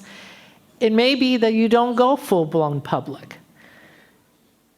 You know, I've been in these conversations where we've decided what we're going to do right now is go to the key people affected by this, and we're going to see if we can find a solution in that situation. You know. So again, it doesn't mean just because you get the call and you trigger things, everything's going. You do have a problem, but you don't need to hit the panic button. Just a couple of quick pointers. Remember, there's a right way and a wrong way to decline an interview. My advice is always just very simply say, you know, I'm not the right person for you to direct these questions to. We have this person who handles our communication. Here's her phone number, his phone number. Text them, WhatsApp them, whatever, and they'll do their best to help you out. Don't do the, you know, I can't talk right now. Don't physically push away the person, or don't try to explain why you can't talk to them. Just simply say, I'm not the right person. Remember, their idea is they need to get information. So you just gave them a person who's willing to give them information. Let your communication person, whoever. And yeah, don't do the no comment, okay? Because that's what'll show up. Again, it goes back to what's the core message we're trying to say? No comment says, I don't care, you're not important to me, go away. And that's what the journalist is going to say. That's what you're saying to your local community, okay? Social media during a crisis. Again, you want to be listening. I mean, social media gives us this great opportunity to listen to the broader public. And so we need to be utilizing that. Again, we want to be as authentic and responsive as we can, and do it as much as you can. And set realistic expectations. You know, it's okay to say, because things are changing so fast, we may only get to post once or twice a day. What it tells people is we're not ignoring you, okay? And then, of course, if it's something broader than the congregation, you always want to link to official sources of information. I have found this to be especially helpful when it's some controversy about a church document, or, you know, what did the Holy Father really say? Well, here you go. Here's what he really said, right? Point to the Vatican. And don't just ignore negative comments. You know, it may be that you hide them. So if you or ban them because they're not being helpful contributors.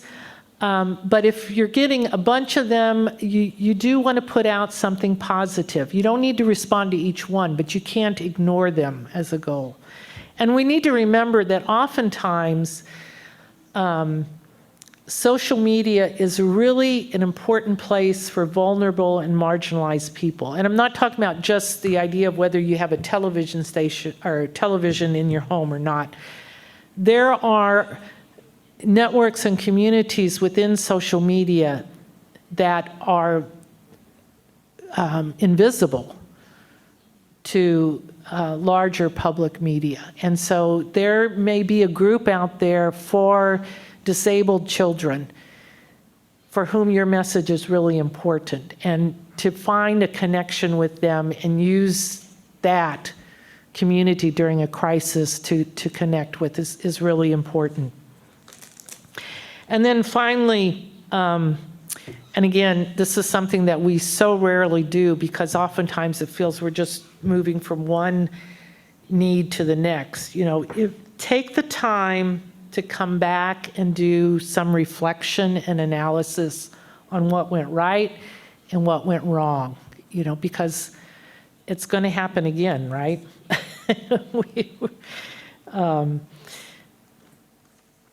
And I just want to end with, I hope, a message of hope. The Word became flesh and made his dwelling among us.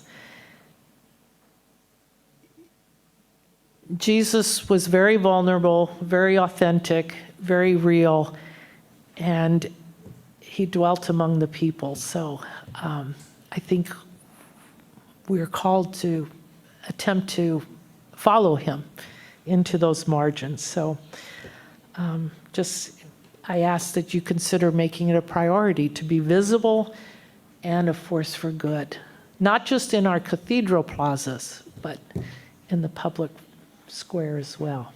So thank you for your kind attention and time, and I want to open it up for questions and comments. How much time do we have, sister?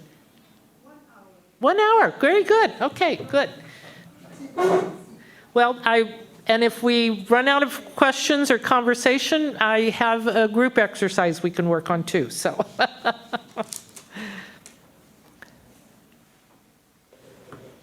So, please, yes. Okay, thank you. Yeah. Yes, so I'll take questions first from here, but if people on Zoom want to post questions in the comment, I'm seeing the chat here. I have to tell you, unfortunately, I don't know any language except English, so I'm really bad there. It's a long story. I did try, but so if you have questions that you want to ask in other languages, do it on audio, please, and we'll get those interpreted then. Father, yeah. And if you wouldn't mind, go ahead and identify yourself, please. Oh, yeah. Okay. Well, I'm Father Jose Enrique, Claretian missionary, and I work in the communication area. Very good. Yeah, So the my Claretians are good at that. Yeah. Thank you. My question is about your experience working with religious life, because all superiors and organizations, I hope, learn from the experience. No, when a crisis comes, things start to happen. So, what advice would you give, or me, or us, the team, to how to implement all these prevention elements? And that the superiors welcome them smoothly. So the question is really, if I could understand, what is your first name again, Father? Jose Enrique. Jose, okay. Yeah. So your question is really, how do we convince the boss that we should be doing this? Yeah, to give us the tools, time, resources. Yes. Very, very English. Systematization after my prologue. Thank you. No. This is a challenge, and it's not just the religious orders, okay? I think it's throughout the church. And I can say I have had that experience with bishops, with pastors, and superiors as well.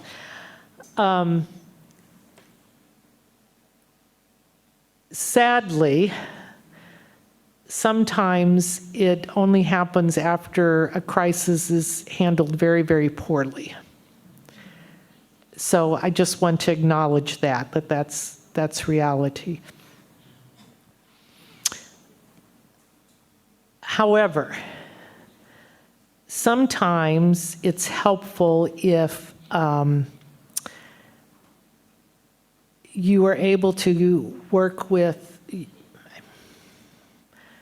Again, I'm American, so I'll just be very blunt. So I apologize for that. But sometimes it helps to talk with your legal counsel and just say, this is a concern we have. Can we talk about maybe your philosophy on this? I have some suggestions that seem to have worked well for others. Can we just talk through this maybe in a very theoretical way, right?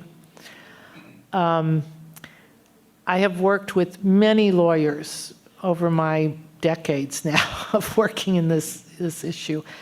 And in general, legal counsel lawyers are becoming more appreciative of the court of public opinion. And they're beginning to understand that if we lose in the court of public opinion, we're more likely to lose in the civil courts. So again, I'm blunt, money talks. The church is losing billions of dollars, US dollars in the United States because of the abuse crisis and because how we have mishandled that in the court of public opinion. And it's not just money that we're paying to lawyers. Okay, I personally, I understand that for some victims, some survivors, the money is helpful. I have no problem with that. But the money we are losing in paying legal fees and the money we are losing because people are refusing to give to the church, to be part of the church. We have lost in the court of public opinion. So if they can't get anything else, money talks. So, this is intended to be a very serious preventive measure. And it doesn't mean, we're telling all of the details of a situation. But what we are saying is, we know humans are frail and weak. And we know sometimes we do things that are not of God, even the ordained, excuse me. And we also know we have to have processes in place, to resolve that and to promote healing and justice. So I think those are very powerful messages that a lawyer could appreciate, and I would hope a superior could appreciate. But it may be more helpful to have, a coalition with you, as opposed to you trying to sit down, or your team even trying to sit down with your leadership and saying, hair on fire, we got to do something about this. So I hope that's helpful. Okay. Okay, thank you. Yeah, no, it comes up every time I do this presentation, so thank you. Yeah. Others in the room. Yes, Father, yeah. Yeah, I introduced myself at the beginning. We all belong to Catholic Church. Mm-hmm. And we communicate in various ways the message of the gospel. And here we have a union of religious men and women. Mm-hmm. And we speak of digital communication. And we experience, a sort of a digital connectedness. My question is this: is there any possibility to have a sort of collaboration in order to improve, in order to enhance the quality of communicating the message of the gospel through our lives practically, pragmatically, to be effective, to be meaningful, and to be fruitful? Thank you. Well, my short answer is I certainly hope and pray for that. I think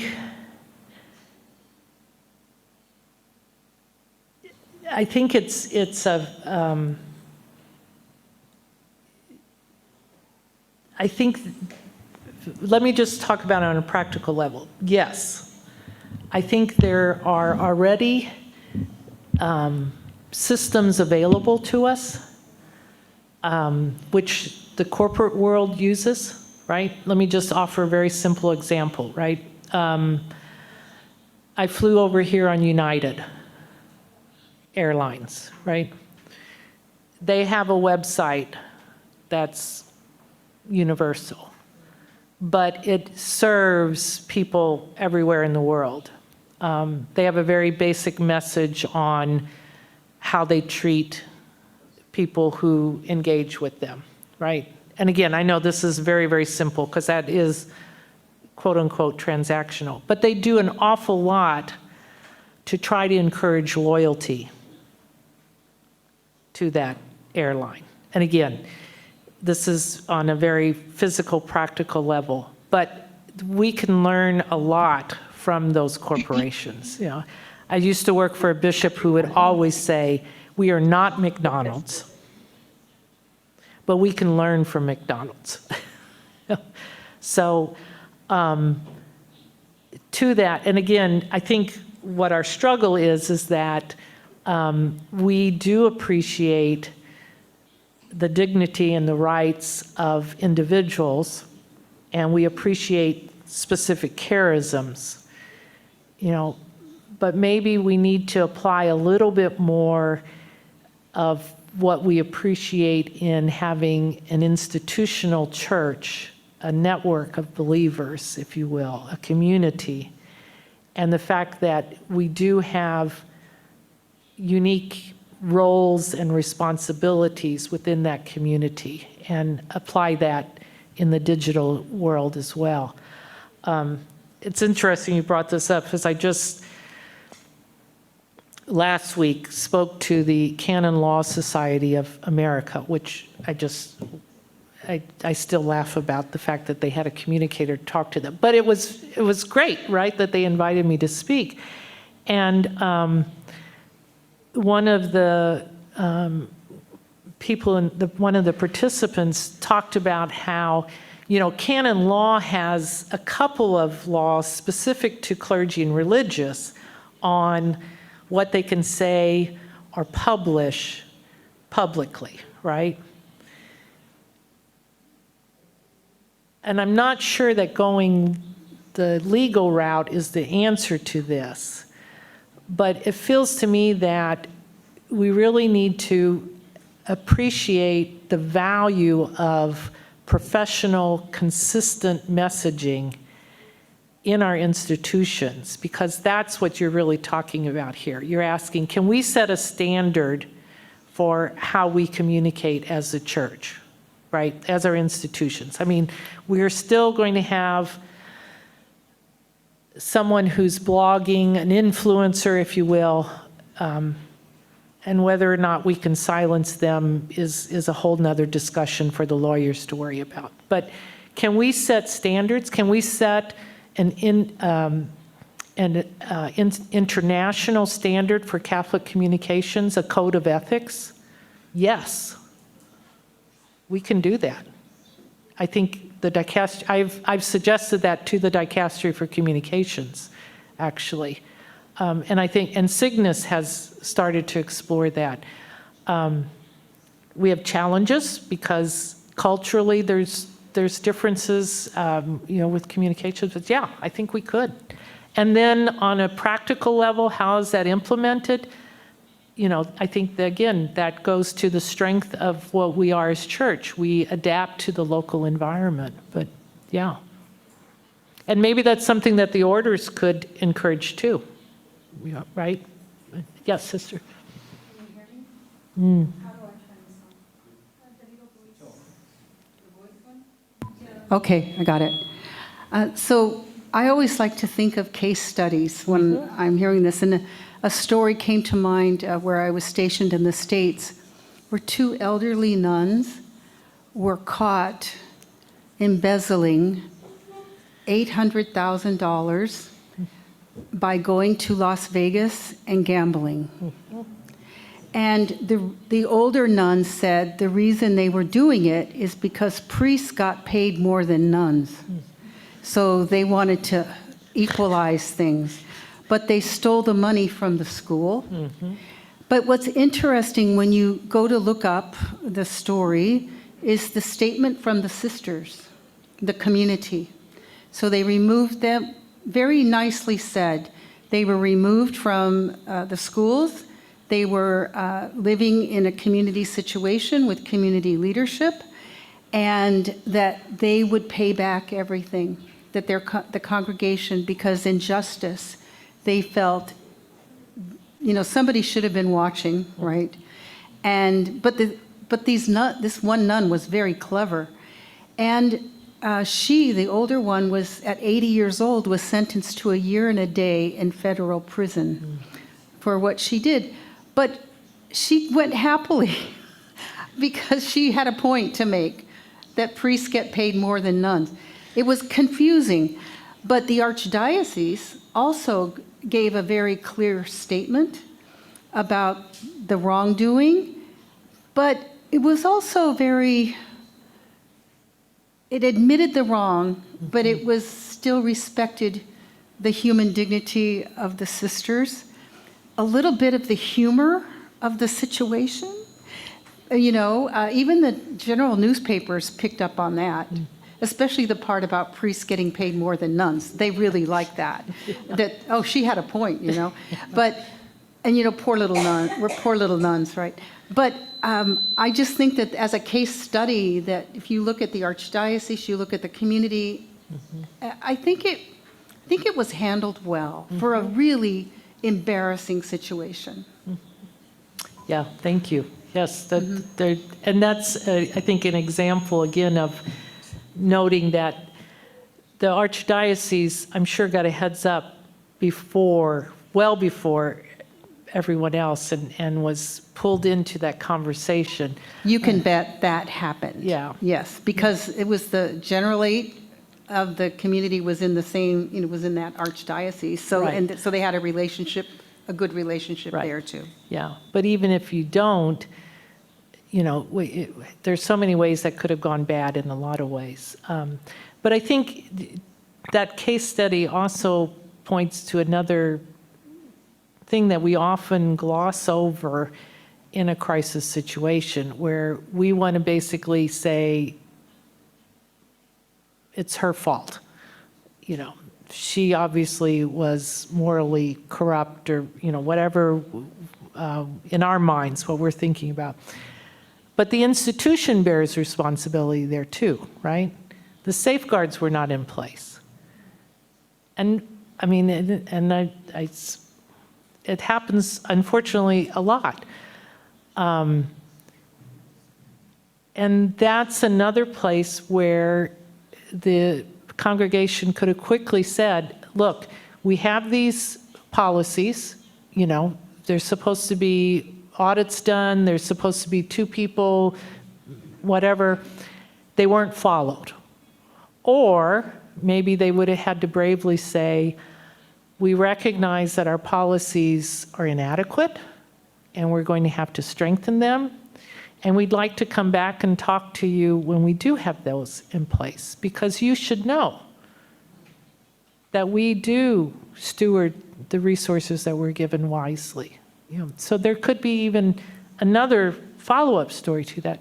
And yeah, the issue of just compensation, that's a whole nother thing, which journalists are very interested in. I mean, another one that often gets the rounds in the US is they want to know how much family leave dioceses give to lay employees when they have children, which, and congregations unfortunately aren't always better on this one either, but that's an ongoing story that journalists are trying to stir up.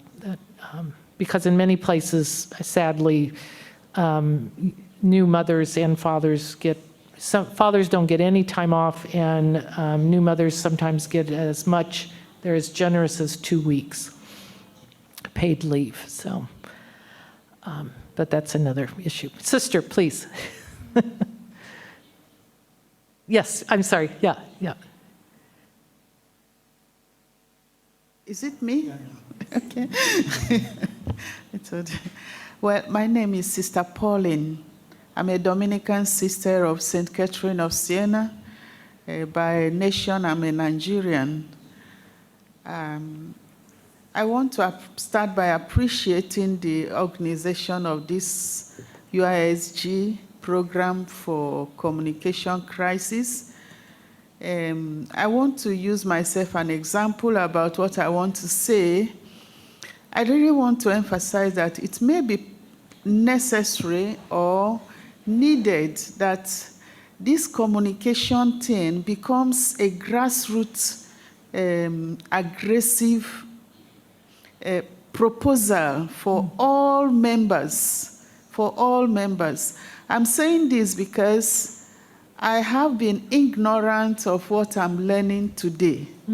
I have been ignorant, and I want to believe that many of us, even the bishops we have mentioned, might not have the knowledge that is needed, because we say knowledge is power. Now, I'm here accidentally because in my mind, I felt that this communication team belongs to the team members that are assigned to be part of the communication team. And I've seen that I've been giving them so much trouble because when they are saying something, it's sounding very strange to me. Why are they saying I can't say something, I can't post something on the... Why? You know, but we have not given them that opportunity as a leadership, as a congregation, or for we ourselves as leadership team to learn, to listen, and to know how important all these things are. So my aggressive move is to go against ignorance, because ignorance has made us to remain behind. And this is not limited to us as religious communities, but as you said, the church is remaining behind again. Over the centuries, we always go back to this. So now, in the mouth of everyone, the local church, there is this issue of synodality, even if one doesn't understand, but at least you have heard about it. So how can we, with the help of USIG, what we are doing now, help to portray communication beyond studies? Because most of us are still believing that it's a field of study for some people. You know, it belongs to someone. I'm here because my team members are off; they are not around. You know, I'm the only one that is on seat in our leadership team. So I had no choice than to come, and thank God it happened this way, because it has helped me to understand better. So how can we,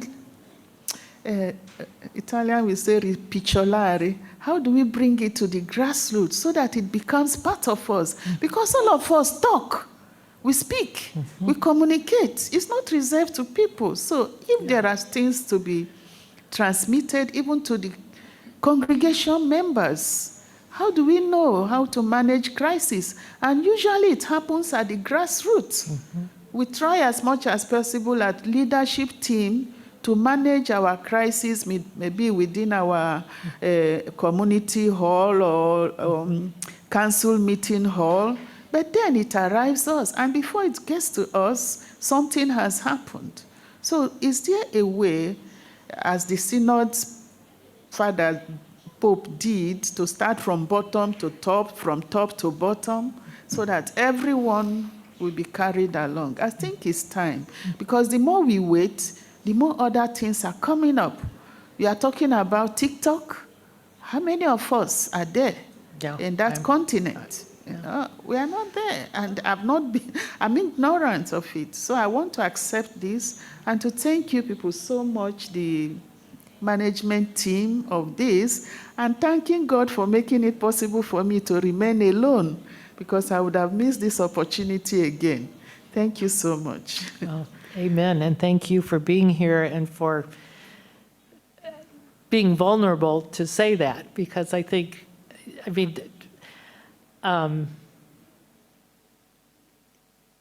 the first step, as you said, is knowledge.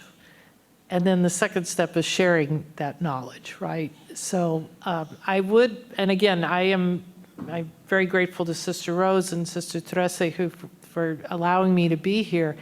I would suggest, again, this maybe is a first step, and I want to offer, again, SIGNIS membership as willing collaborators. I think there's there's many ways where we could build this up. It has to be a both and. There's not one piece. But one thing that I have not talked about at all today, which I think could be a very useful entree into increasing people's awareness of how essential this digital culture is in our lives, right?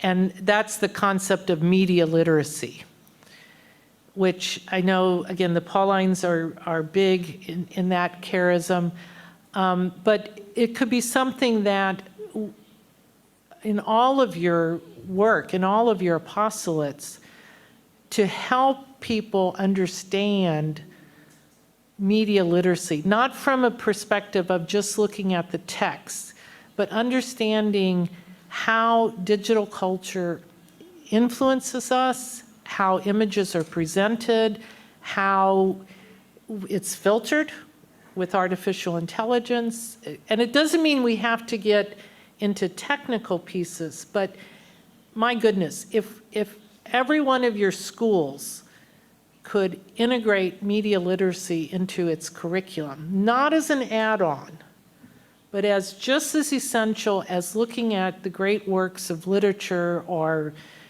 any of that, you know, in whatever language you have, but to look at media literacy. And again, that's something, because digital is omnipresent, it's something that a universal church could probably serve best at. But we've got to empower the experts in this area, as you just said, instead of compartmentalizing it and seeing this as something, I don't know, like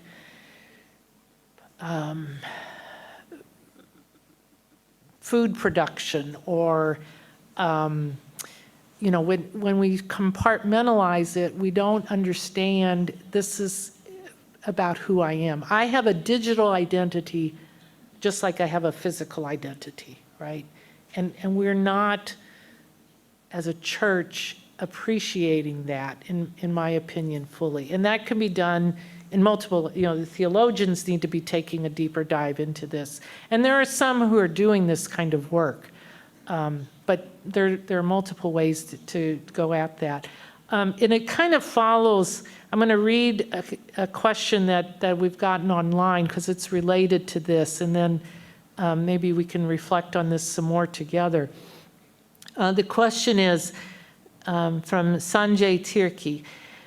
My question, today the digital literacy is very important to us to continue the mission of Christ and many others digitally. Why do most authorities, i.e. priests and religious, not allow their members, especially religious nuns, the opportunity to learn and utilize their expertise for the works of the congregation? My question, I mean, I think we've been hearing it here already, and I have to respond, I don't know why they do not. Well, I have some theories, okay? One is there's a great fear. There's a great fear. I'll tell a brief story to illustrate this. When I was working for the U.S. Conference of Catholic Bishops, and this was, I think, maybe 08, 09, we wanted to bring together bloggers and bishops because we realized that bloggers were beginning to really become, this was before the word influencer became a term or a job description, right? But we were beginning to realize that there were individuals who were posting information online that people respected more than they did their bishop. And so we thought, let's bring them together, talk about this. It was a great session. The facilitator at the end asked the bloggers to talk about what their greatest fear was in this relationship, and the bishops to express their greatest fear. And I have to credit, Archbishop got up and he was in leadership at the Episcopal Conference, and he said, My greatest fear is that I'm going to look like an idiot when I get out on social media. So there's that fear, okay? And Sanjay, so there's that piece. I think there's also a fear that somehow bishops especially feel that their authority is going to be thwarted by allowing others to be in the digital world. And the reality is that's going to only amplify the church's authority. This is not about personalities. You know, I think we got to help people understand what we're not talking about here is promoting an individual. In fact, when we do that, it usually gets us into trouble, right? But this is about promoting the church, amplifying the message of the gospel. So, but yeah, some of it is human weakness, I have to say, unfortunately. And I see, there's Sanjay. Thank you for that question. There's another one that's come online here, and it goes back to what I talked about pornography, or sorry, fundraising porn. Someone asked about pictures of children. Is it okay to post close-up pictures of children, even with parents' consent, when it can be used by those on the black web for pornography or their identities can be kidnapped? Most often, pictures of children and the vulnerable are used to elicit compassion to get donations and support. What is your opinion about this? And thank you for asking me for my opinion, because obviously there's not a hard and fast rule here. My recommendation is be very, very judicious and careful with pictures of children, regardless of what you're doing. As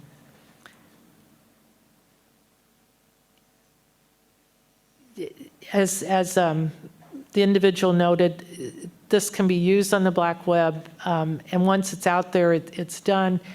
At the same time, there are ways to present children, families, because we identify with faces, right? That's the power of the visual. There are ways to do this where the child is presented in an environment that is not suggesting they're vulnerable.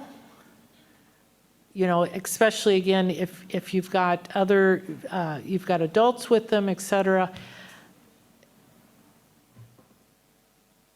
That's not to say that I'm endorsing that a child's image be shown on the dark web.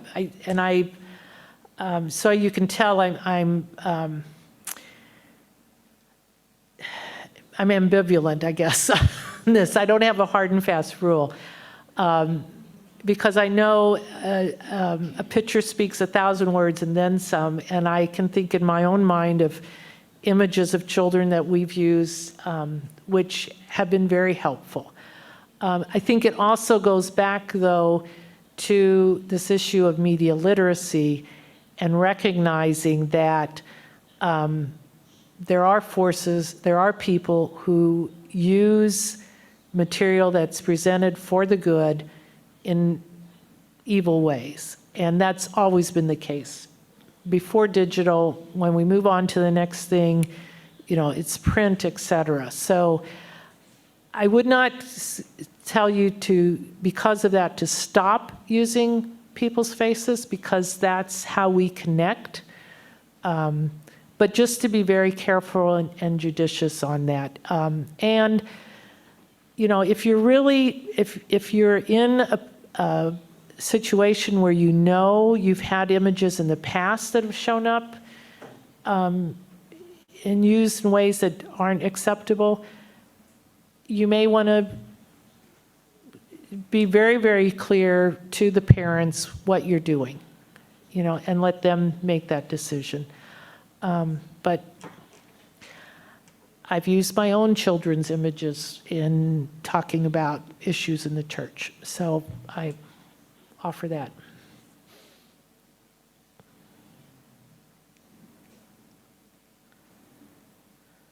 Okay. So thank you. Anyone online who wants to ask a question, but not in English, or an intervention or anything like that?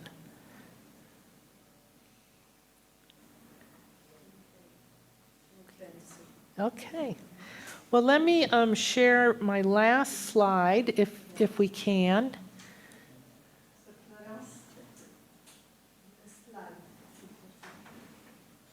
The last slide, please.